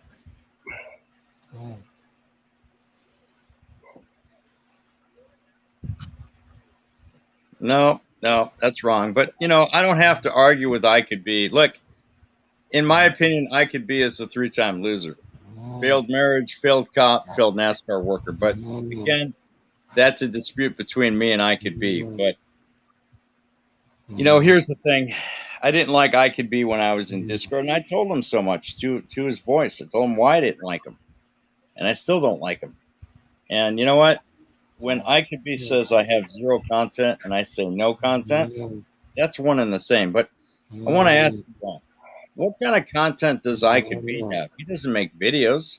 He doxes people routinely. But that's what I'm talking about, Salty. I'm talking about you must have been saying a lot of things to people in Discord that people didn't like. Yeah. And they don't like you. Like I said a lot of things. Yeah, I said a lot of things. I fucking own my behavior. Why wouldn't I? Look, man, you gotta understand. Discord is not a nice place. Sometimes Discord can be an ugly place. I don't know anything about Discord. I'm not in Discord. I know, but was I involved in arguments with people? I was. And I'm gonna say I was. Misty. Is that Misty? God, I hope not. Fuck it. Whoa, easy, Tiger. Anyway. Misty. Sorry, guys. Fuck, Was Sorry, I that missed the video went off. No, the video went off. Was Yeah, that you, Misty, you okay there? Just a bit of Yeah, slowing okay. I in didn't there. realize the video went off. I was actually watching the TV a minute ago, not the video. Yeah, it was stuck in the TV. I got the TV down, but it was something on there. That's funny. Told I've you I'll had get that happen to me distracted. before. Everybody falls asleep on their own panel at some point. If I ain't falling asleep, then I'm getting distracted by the TV or whatever on around me. Well, I know I have a soothing voice when I talk, and it puts most people to sleep. I get it. It's my fault. Don't worry about it. That was the end of the I'll world. wake you up Misty, with my voice. I'll wake you up. Hey, Misty! All I heard was my name. I'm like, oh wait, sorry. See? What? Yeah, I entertained a lot of discussions. I said a lot of fucked up things. You know, I am a fucked up person in general, but it is what it is. Everyone has an opinion, Alex. Everyone has an opinion. Everyone Ain't has. we all fucked up somewhere? What's that? Ain't all of us fucked up in some way or another? Yeah, I mean, that's what makes YouTube YouTube. And, you know, according to Well, I could, it's all for sorry. clicks and views. All for entertainment. You carry on. The thing is, Salty, that that can't be just one incident that you're talking about. I mean, people on YouTube, I had they many. absolutely loathe you. I had many incidents in Discord, not just one. I had a lot. But when I got out, carry on. When I left Discord, I started thinking for myself. Okay, I started thinking like, hey, what do I want to talk about? You know, what are my opinions? And so I just came out and I started talking candidly, like I talk to you now, candidly, like I make my videos. If people don't like my shit, they don't have to watch it. They don't have to fucking comment. They don't have to call me or text me or email me. But when they do, I just put it out there. I show the world. It is what it is. Love me, hate me, I don't give a fuck. Okay, I'm not going to be on YouTube forever. I do it because it's a hobby and I like it. I like to entertain people. I guess I'm a bit of an entertainer nowadays. But if you fucking attack me, I'm going to fucking show people what you're saying and why. And if you don't like the videos, don't watch them. If you don't like me, don't call me. Don't fucking text message me. Don't try to fucking booty wart me, if you will. I know it's a new saying I made. When you say you're going to booty wart me, you're going to take the identity of someone I used to fight with on the internet and say, you've landed in Riverside and you're staying with family and you want me to beg you not to beat my ass. I'm not begging anyone. Anyone on the internet who thinks that they're going to fucking scare me with a threat needs to know I don't scare like Scammy or anyone else. Even if you were to come to my fucking house, I would tell you, you're not welcome here. You're trespassing. Go stand on the sidewalk. And if you don't, I'm going to get a PPA on you, private person arrest. My house and my family have nothing to do with whatever I'm doing on the internet. A few months ago, you were down in Tammy Linlin. Tammy and I had an argument and we fought. You made videos. So what's changed your mind about Tammy Linlin? Well, Tammy was telling the truth, apparently, and I didn't know it. And he's been fucking railroaded by a lot of different people. You know, that whole 69 Mammy 95 deal, it's fucking railroaded, dude, hard. She's been catfishing people over the years. Tammy's just... Have you got proof of that, Salty? What's that? Have you got proof? Have I looked through it? Have you got proof that 69 Mammy was catfishing? Yeah, I've got the proof because I've looked into it. I've talked to Tammy and I've talked to a few other people that actually stayed there. And, you know, the cops told Tammy pretty much matter-of-factly that he's not the only one this has happened to. but they can't do anything, because there's no laws in effect for catfishing. So it is what it is. I didn't like the fact that Tammy was going to New York. I figured he would go back to Florida. But hey, he's his own man. He's got to make his own fucking choices. Look, this is what you need to know about me today. Am I still an asshole? Yes. Am I still opinionated? Yes. Am I still shit talking? Abso-fucking-lutely. Why? Because YouTube allows it. If they didn't want me shit talking, they didn't want me to have my opinion, they wouldn't allow me to go on YouTube. They wouldn't allow me to make my fucking videos. No, but what I'm thinking is, Salty, if you're shit talking, that means you're lying. No, that doesn't mean I'm lying. Everybody just said you're shit talking, so that, to me, that in my country, it means you're lying. Well, I don't live in Scotland, so we do. Well, in any country, does that not mean you're lying if you're shit talking? Not necessarily. You can put fucking truth in it, but I'm not here to debate that. I'm just telling you guys that I figured out where Mary Jane Rottencrotch was for 3 days last week, because she makes it a point to tell everybody, I get up and I send Salty a fucking email every day of the week. And she has some creative ideas on how she'd like to see me die. Unfortunately, I don't think that's going to happen anytime soon. I'm probably in the best health of my life, and I'm going to keep it that way if I can. As far as all this shit with these pandemics and people getting sick, people get sick every year and die. It's just the reality of what we live in today.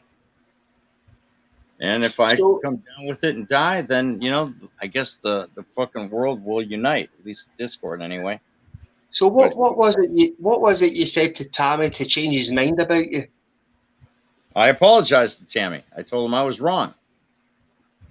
That I believed the bullshit at the time about Tammy and what he did with 69 Mammy that he didn't do at all. I can be wrong. I can have a fucking difference of opinion with my friends. Tammy and I got into an argument. It was probably mostly my fault. I fucking came back to him and apologized. He forgave me, and it was on. So, that's just... because Tammy says what he said to you, you've accepted that? Well, Tammy and I were friends beforehand, but we weren't always friends. The incident when he was living with 69 Mammy, Tammy's versions of what happened in that house, you've accepted that? I have Tammy said. I have accepted that, yes.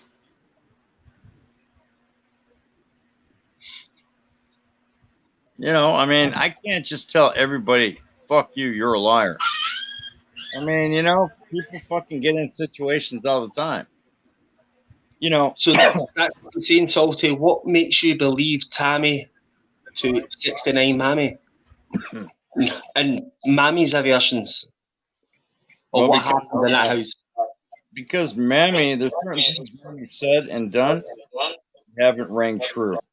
I don't know exactly, I'd have to go back and look at all my fucking notes, but, bottom line is, she catfished Tammy, then she catfished Beaver. Now, Beaver's a piece of shit. I told him, I said, don't cheat on your wife, Beaver. I said, this won't go well for you. Good old Calvin. I said, don't do it. He fucking did it, and now look at him. He doesn't have a pot to piss in and a window to throw it out. He lost the best part of his life because, unfortunately, in my opinion, Beaver's marriage was ending anyway, Salty. It was What's ending. That? Beaver's marriage was ending anyway. It may have been ending, but here's the point. He could have saved it if he wanted it. He didn't want it. Now he wants it, but it's only because he's on the other side of the coin. Anyway, I'd love to sit here and engage, but I have to get ready for my live stream. So, Misty, thanks for letting me come up on your panel. I'll talk to you soon. Alexander, have a great night. And everybody in chat, if you don't like me, don't watch it. Take care, everybody. All right. Take care, Salty. All the best.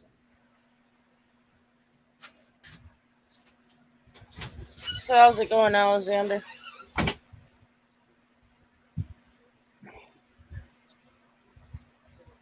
Hello, Misty. How are you doing? Yeah, I'm okay. Do you know the reason why I came up here? I didn't hear you. Do you know the reason why I came up here? No. It's because in your description you've got faces of the forgotten. Yes, sir. Do you? I take it you love that channel. Yes, I do. Well, snap! I like that channel as well. That's all I wanted to say. Yeah, I went through the channel. It's the stories that he does. That's why I watch him. The guy's got a really good channel. He's Talking very about storytelling. talking about the deceased and what happened to them. I like that. And he doesn't do it on a negative way. No, and he always leaves a wee flower at the grave. He leaves a Especially flower. when he has them. Yeah, only when he has them yet.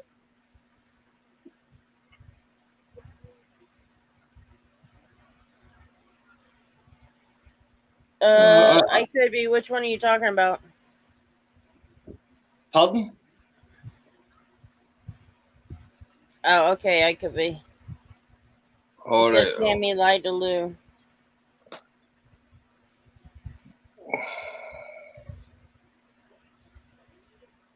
Did I tell you today the internet or the laptop's been slow?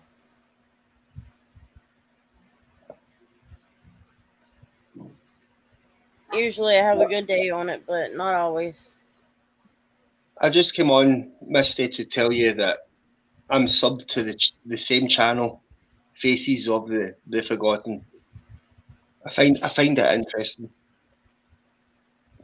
Hi, Joel. Yeah, I love watching, that video and his shows. He's got quite a bit of other videos that he's had on. There's some of them I can't watch. Oh, I know. Yeah, especially when he talks about children. Yeah, especially when you talk about children. Yeah, there's been one or two videos that he's made that children have been buried alive. Yeah, them were hard. I'll say that. That was hard. That's really hard. It's difficult to watch, but the man's only telling his story. And not only that, but he does the research. Oh, definitely, yeah, that's true, yeah. If he wouldn't do the research, then it wouldn't be that way. No, he definitely knows his stuff. A very, very good channel he's got. Very, very good. And I enjoy what he does, especially when he talks about some of these murder cases and Yeah. some of these other ones. So, some of them are quite disturbing, to be honest with you.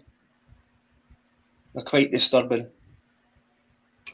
I would love to see him go to like Scotland, United Kingdom, all the way over there, London, all them places.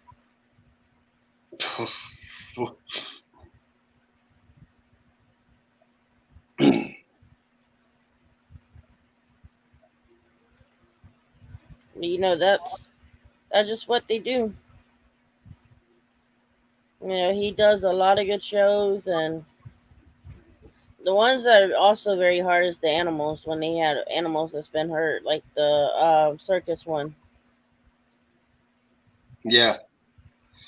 I can remember him doing a video, and I don't know I can't remember the name of the graveyard, but there seemed to be a lot of Scottish people buried in this graveyard. I can't remember. It was a couple of months ago, and I found it very, very interesting with the Scottish clans.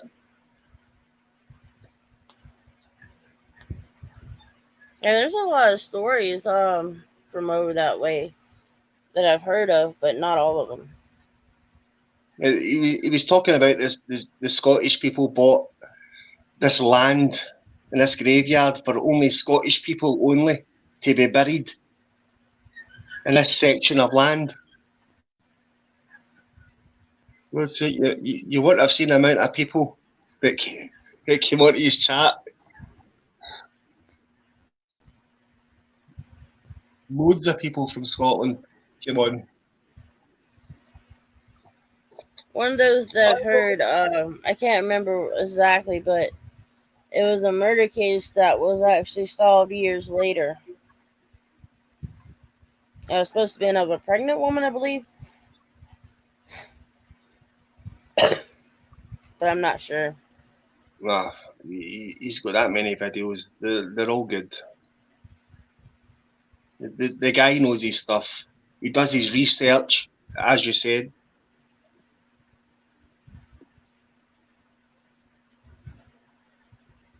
Oh yeah, he definitely knows his stuff. Yeah.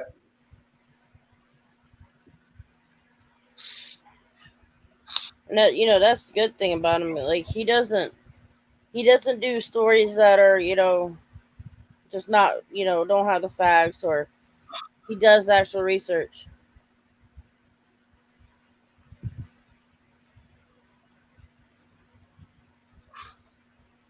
So that's the good part. Right, Misty, I'm going to drop down. Okay, no problem. I'll catch you another time. That's the second time I've been on your panel. And I appreciate you coming up. No problem. Take it easy, Misty. You too. Take care.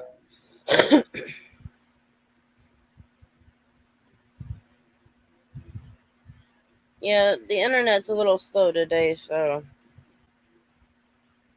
I may be able to get 1 or 2 videos in, maybe, who knows. I'm trying to get in more than that, but it just doesn't want to work for me.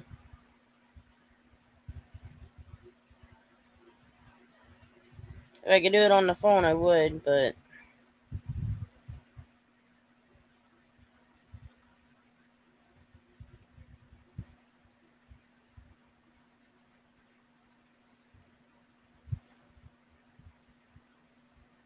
I'm trying, All I can do is keep trying.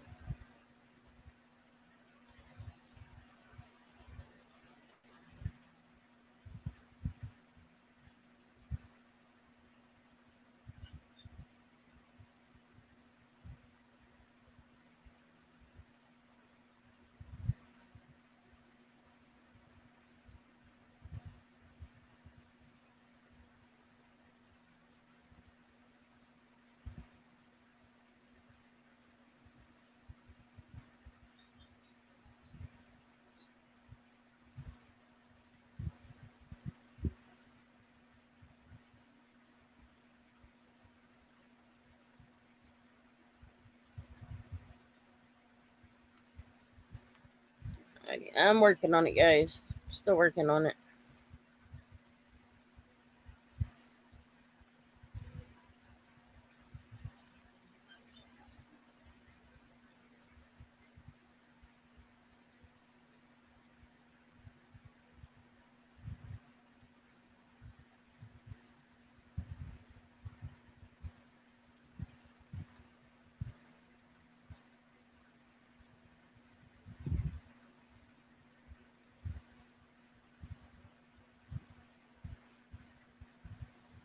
If I can't get it, then I'll only do a live stream for a little while.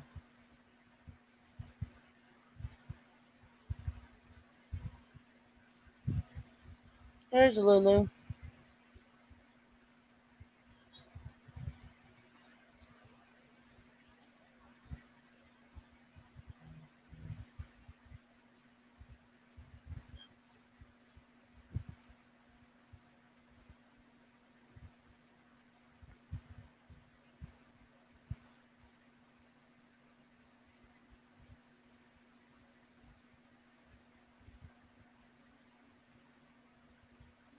Yeah, I gotta work on this stupid ass YouTube.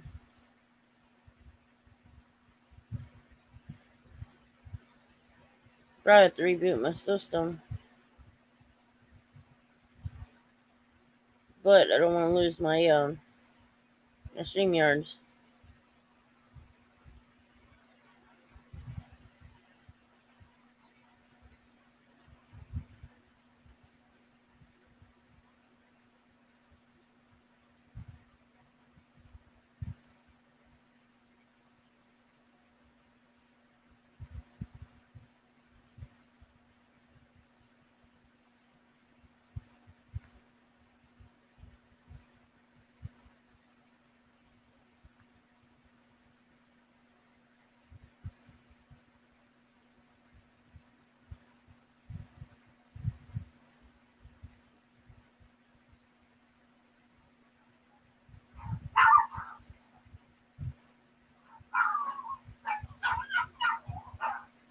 Alright, I could be.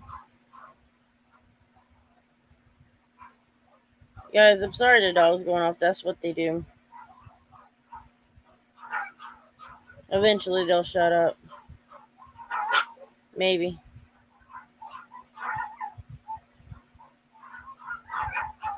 Polly D, hush. Polly, I said hush. Don't tell me no. Wicked Wookie. Hey.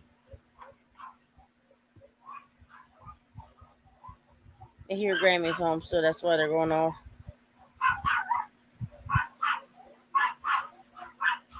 And mainly the Chihuahuas.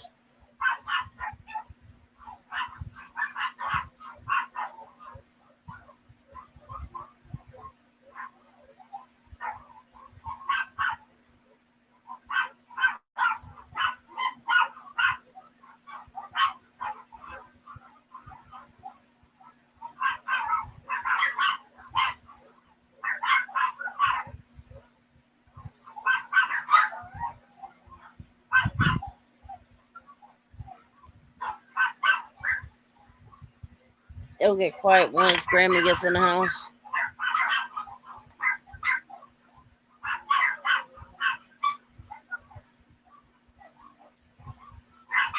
Give me 1 second.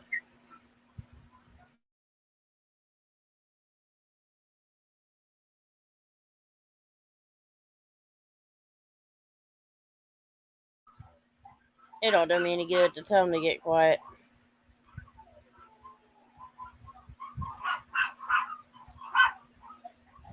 Snook in the call? No, ma'am.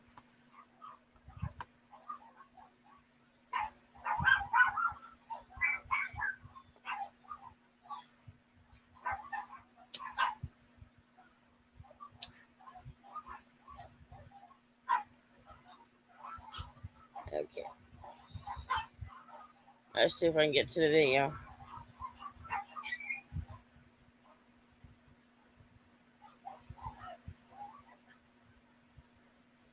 Yep, Grammy's home.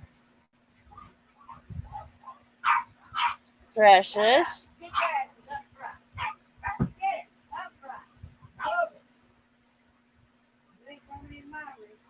Told you I knew they were going to get quiet.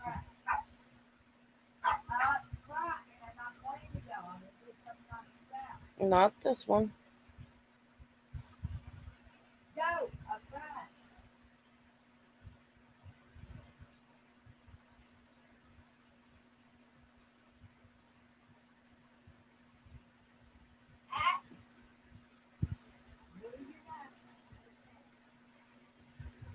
At Groupon, we want Valentine's Day to be a day to do the things you love with. Y'all know they gotta be melty. The video's always slow. Hi, Pressy. With the people you love, whether it's massages with your bestie, wine tastings with mom, date nights with your partner, or pamper your dog. This year, experience all your love with Groupon.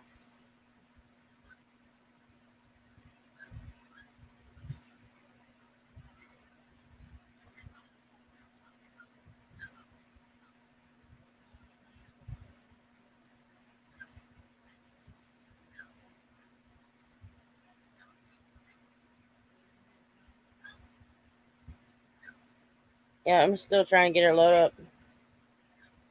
It won't take long. I hope. Hey gang, I'm in Elmhurst, Illinois today. It's a chilly day. Summer's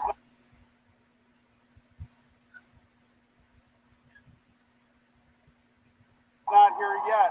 It's trying, but it's sunny.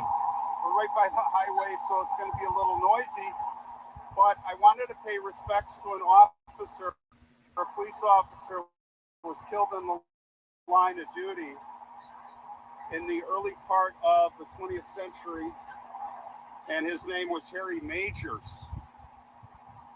Let's see if it'll A quit. retired police officer who is a subscriber with our channel, Ray Toronto, suggested that we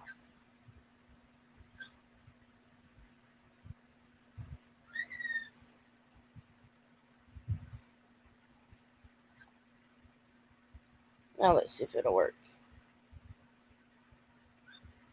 Took me a minute to find it. My internet's being a bitch, so.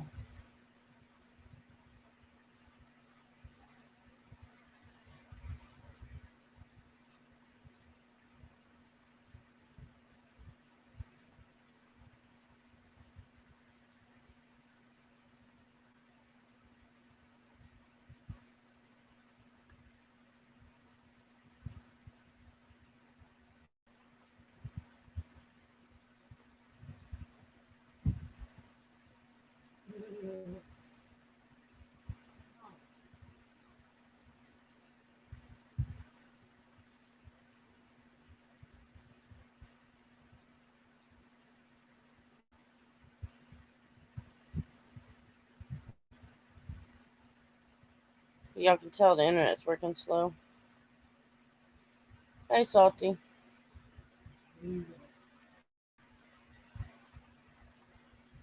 Ay, ay, ay.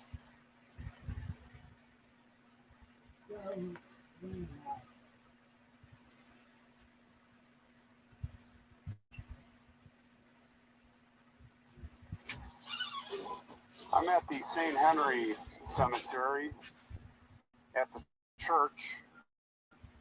We're just a few blocks north Just set him of on the bed. Rose Hill Cemetery in Chicago Just set him on there. the north side. And we are here today to pay respects to the grave of a little boy who represented the Cracker Jack Company. His name was Richard Ruckheim, and his father was named Frederick. Frederick, we're going back now to 1871 in Chicago, and Frederick had immigrated from Germany, and he was a popcorn salesman, and he was selling popcorn on a corner down on Federal Street downtown.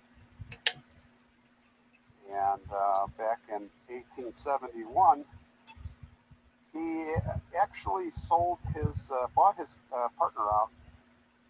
His partner sold out, and he brought his brother, I think his name was Louis, from Germany. And together they were selling the popcorn for many years. Well, a few more years, I think 3 years. And Louis came up with a new recipe he was testing out. And Cracker Jack is composed of popcorn, nuts, and like a caramel. Okay. What did I do? All right. Well, these guys are here still, so. And this recipe was unique because I think he added a little vegetable oil, some type of oil, and that made the molasses. Otherwise, it would stick in clumps, and it was just impossible to. But that little bit of oil made it so that you could package it and sell it, and it was selling pretty good. And the big thing with Cracker Jack is they did a couple of other innovative things. they put a toy in each box, and these were nothing little toys, but back then they were big for kids. They're little tiny finger-sized plastic figures and dolls and even baseball cards. Hundreds and hundreds over the years have evolved, all kinds of. Cracker Jack always had that free toy, and it was always packaged in this waxy paper, which we now see in cereal. You know, for cereal, it works pretty good. They pioneered that. So it was not until the early 1900s, maybe it was 1901, but there was a composer who wrote a song, and it was called "Take Me Out to the Ball Game." And Cracker Jack was popular enough that he included it in the song. And that really made the product, the product really took off at that point. The little boy who was in a sailor's outfit with his dog, little Jack with his dog Bingo, was modeled after Robert Ruckheim. And this is Robert. Robert was born September 26, 1913, and he died December 11th, 1920. He died of pneumonia in the winter, you see here, in fall, winter. The picture here, I've did a little research. It was, I looked everywhere for a picture of Robert. Love to see that, but if anyone can find that, wow, that would please in the comments or email it to me. But I think the picture here was the little Cracker Jack logo. Sadly, it's gone. Most probably stolen. I hate that when people do that and they chip away at famous graves and all that stuff. It's really disrespectful and selfish. But Robert Ruckheim died of pneumonia. They trademarked that image, and the company later sold to Borden, which sold, I think, to PepsiCo, and then it sold to Frito-Lay. I don't know who owns it now, maybe Frito-Lay, but still a popular product. So Robert Ruckheim, little Robert, hope you are resting in peace.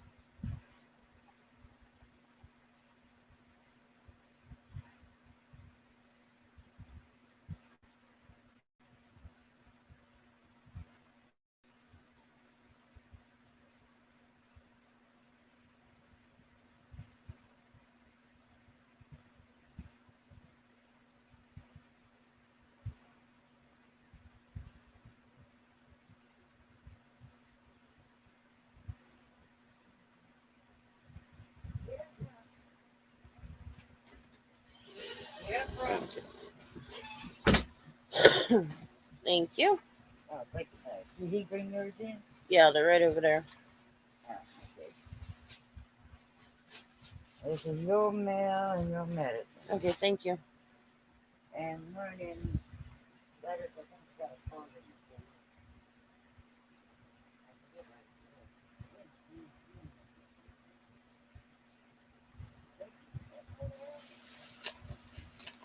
It was in there somewhere.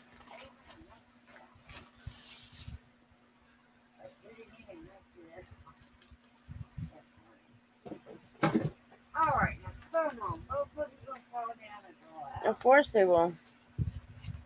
What the hell? Your soda bottles don't love you. Oh, thanks.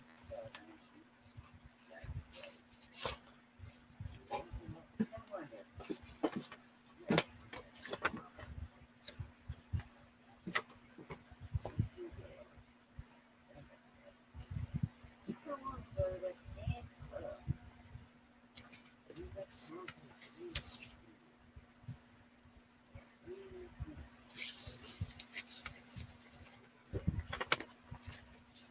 One of the mail was just to schedule the referrals. Now, You love that door, the bass or the dolphin? we got it. We have got to open. Give them a food. Maybe it's Hand it over. It was just the kids there. He's with her. She's more of a gift. DoorDash right now. What's he doing with her? I guess she's driving and he's handing out the food. I've heard him say something about I'll be right back, doctors guys. trying to lose weight. Tell him to lose weight. He may be trying to food.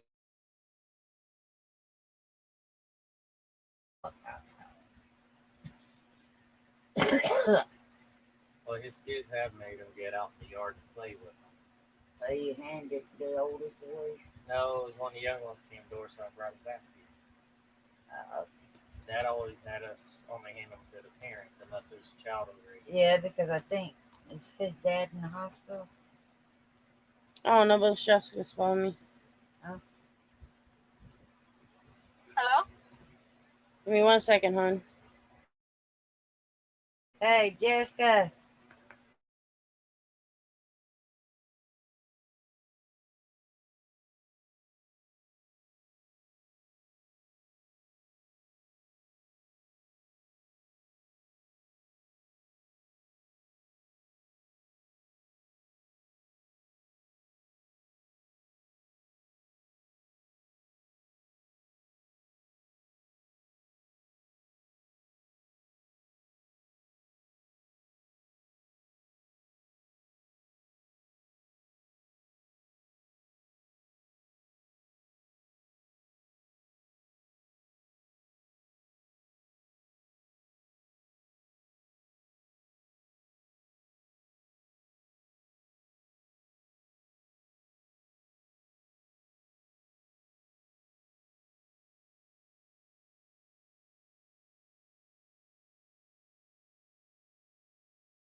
Okay, guys, I'm back.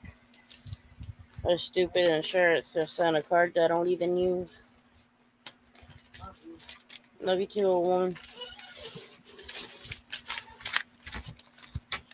And Ma picked up my medication. Lulu, are you still with me, sis? Ugh.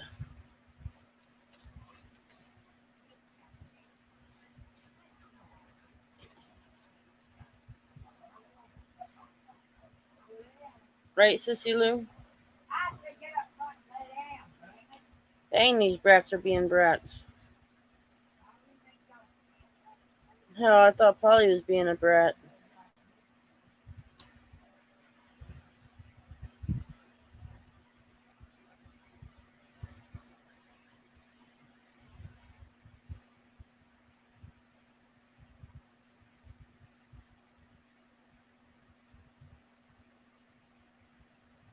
Yeah, Sissy, we get all kinds of craziness in here.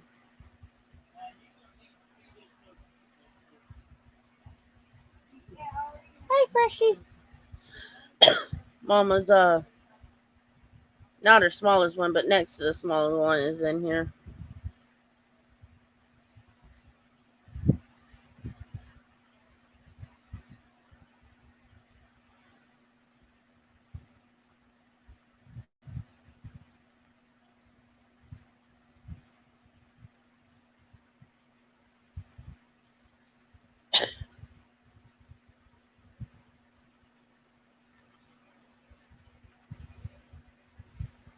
Lulu, how was your day?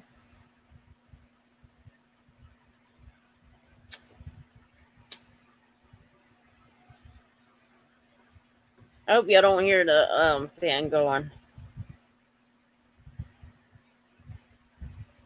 I would open my window, but the rain's supposed to start tomorrow night, so yeah, nope.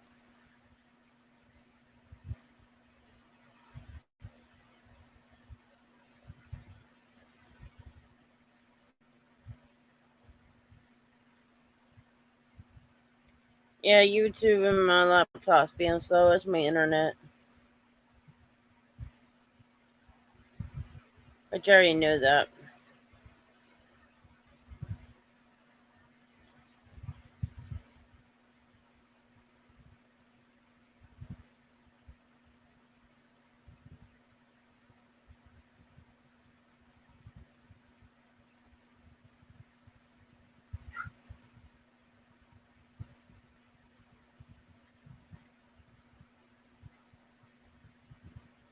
The next video is going to be a hard one.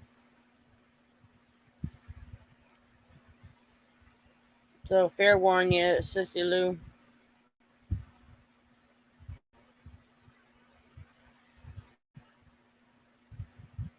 Children all went on a hayride, and Joe.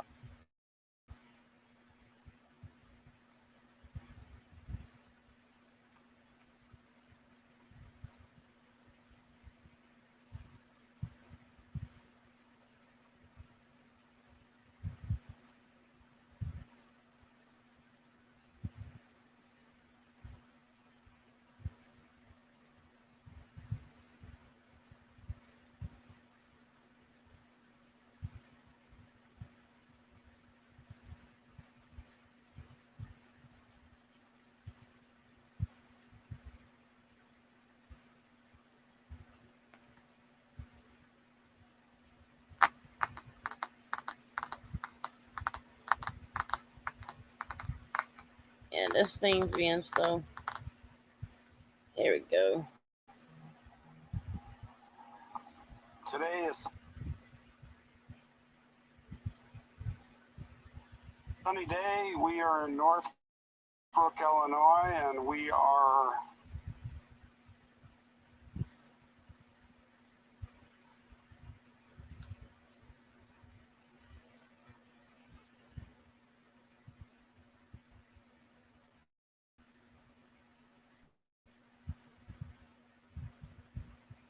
Forgot to add it to the live stream. Gotta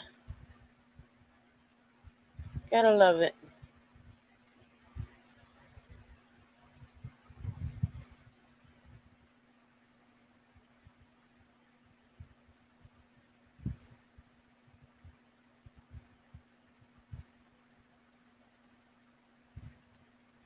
approaching Sunset Memorial Lawn Cemetery here on the left. And we are here to see Joseph Wayne Wallace.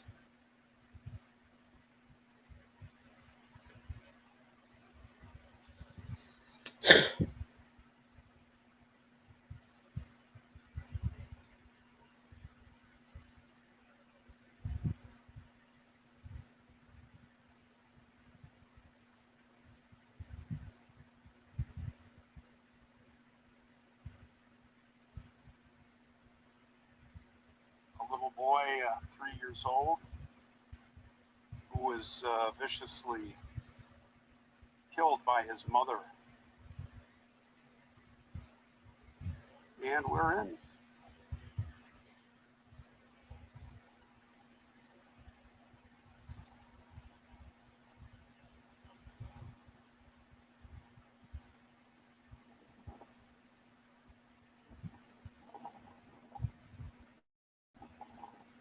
Well, guys, doesn't get much worse than, well, it doesn't get any worse than this story. I thought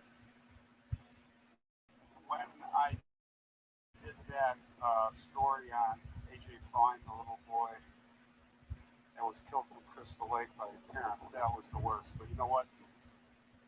I don't know. This could be worse. And this little boy needs to be remembered.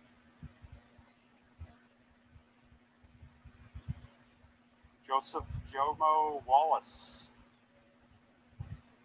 Joe was born in July in 1989, and he passed away in April of 1993.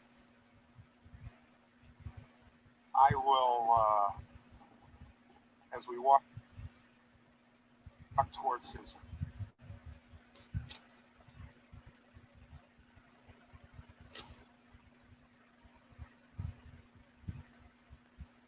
Yeah, I told you I was being slow.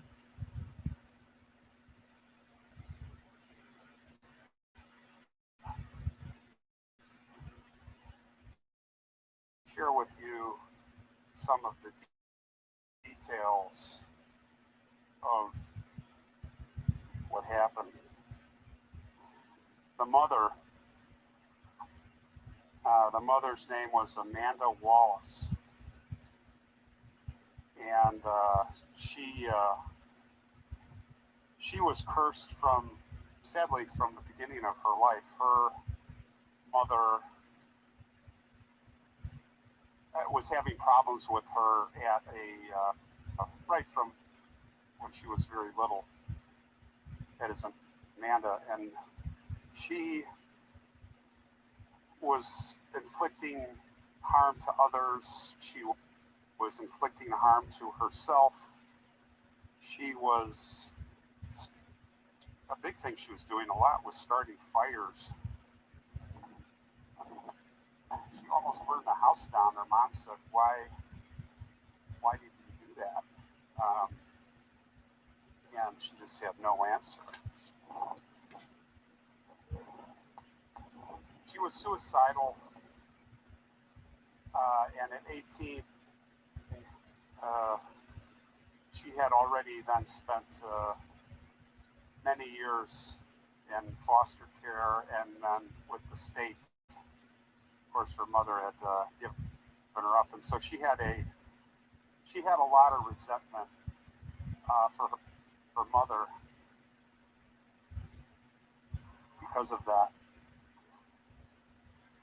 Beloved husband Remus A. Campbell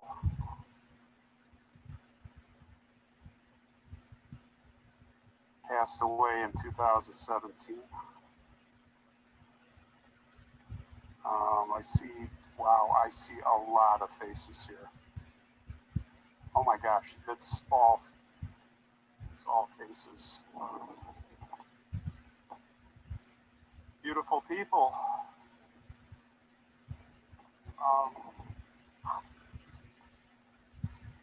I'll tell the story as I kind of pan through these. So at 18, she got out on her own, and she just started doing all kinds of crazy stuff.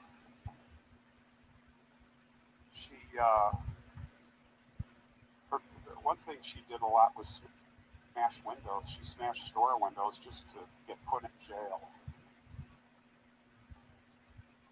She attacked people, neighbors, for the slightest thing.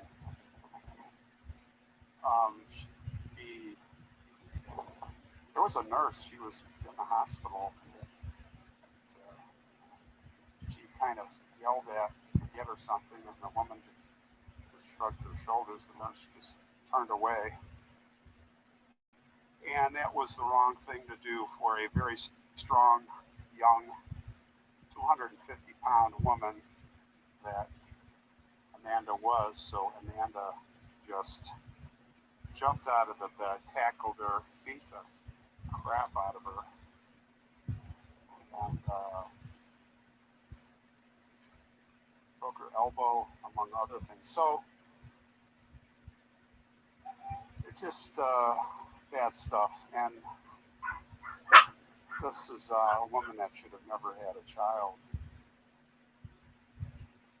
And he had a boyfriend, and they had a little baby. And the moment that baby was delivered, Department of Children and Family Services took that baby away. And that was Joseph. They did the right thing at first.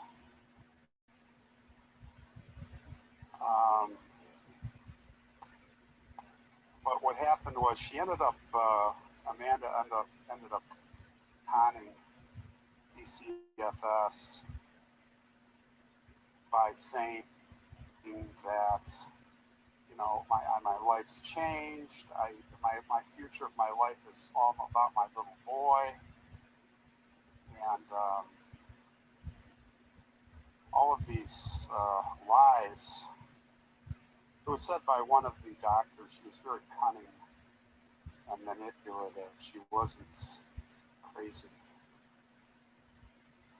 They gave Joseph back to her, and he was living with a beautiful family. I think it was Park Ridge,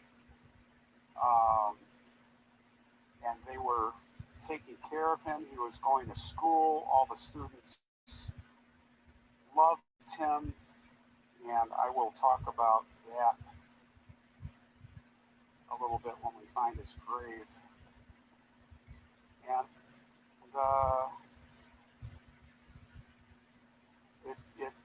it wasn't long while he was taken away and in his biological mother's care, Amanda.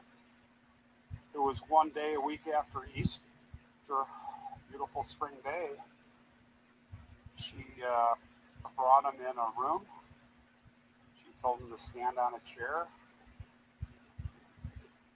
which he did. And she tied a extension cord around his neck, a big long one, and then tied the other side tightly to the transom above the door. She put a sock in his mouth, and with that, she used medical tape and to keep the sock in his mouth, and then she waved to him, and she said, "So long." And the poor little boy, Joseph, looked back at her, and he was confused. And he waved back at her. And then she kicked the chair out from under him, and he hung to death as she closed the door and walked out. This is little Joseph.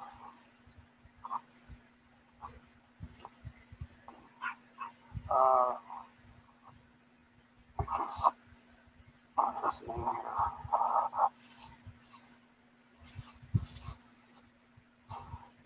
There's a coin here. Youth guidance.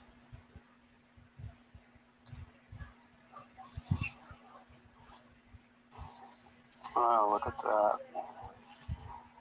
There's another stone here.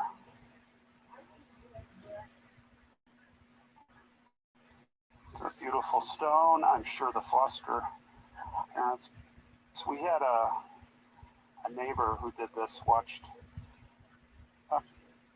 little kids, 1-year-olds, 2-year-olds parents were drug addicts and all that. They watched them until the parents could get back on their feet or get their life together. Anyway, Joe, it says Jomo, that was his nickname. Joseph Wallace, July 29th, 1989, April 19th, 1993. And there it is, my favorite prayer that I would say when I was little. Now I lay me down to sleep, I pray thee, Lord, my soul to keep.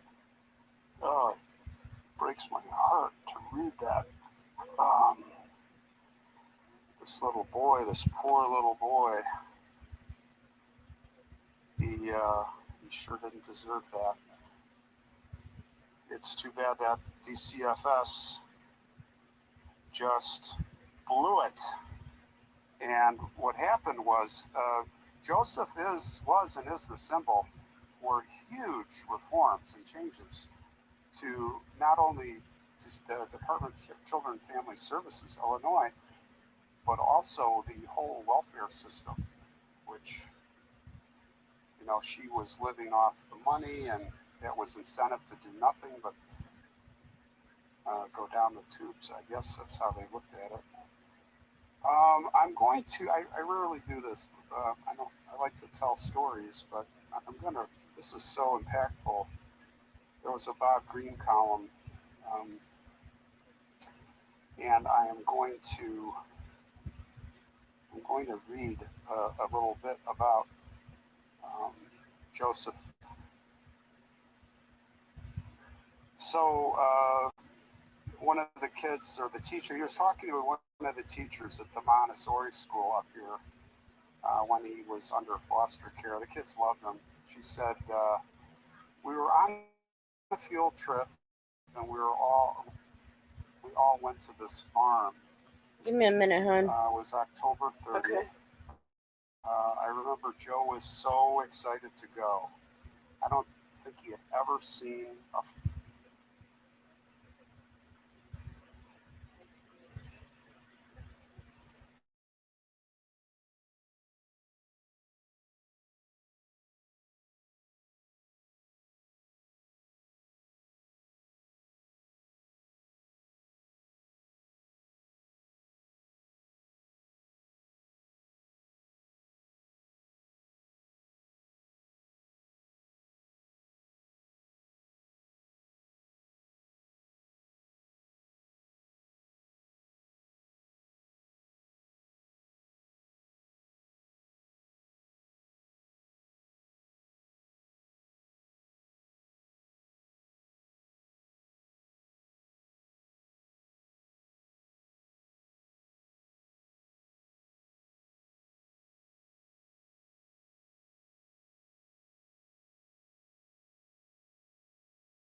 Okay, guys, I'm back.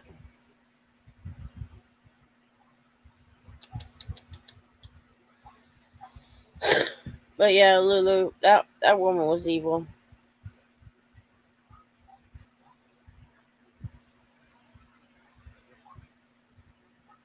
There's so much evil in the world, it ain't funny.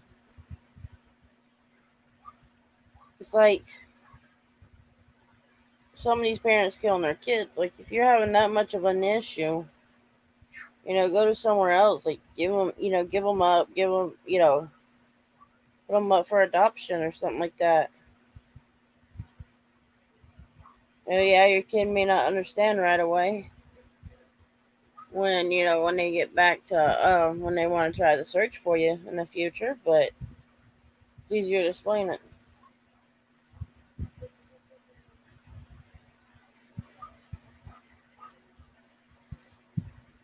Lily, you would have to say you're over 18.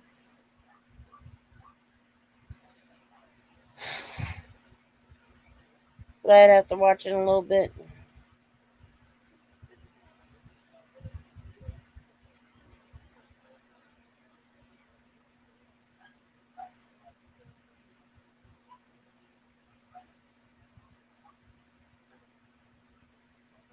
A lot of that has to do with YouTube or what people put in. If you get videos like that, that's because either YouTube or what is it? YouTube or the actual creator of the content. So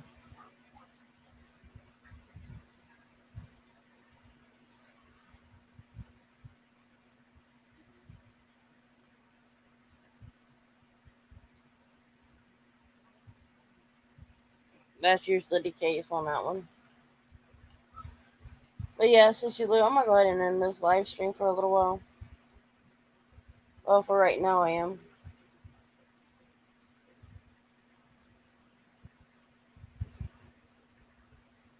And maybe another day I'll go live. We'll see. But I'll text you, honey. You know you can text back and forth. We always do. So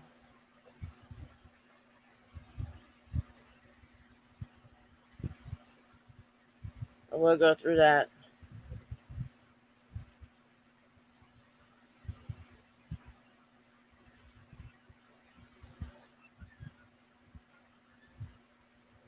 Yeah, I'm gonna get off of here. My butt's starting to get sore from not moving as much. So yeah, I'll text you in a little bit. Goodbye, everybody.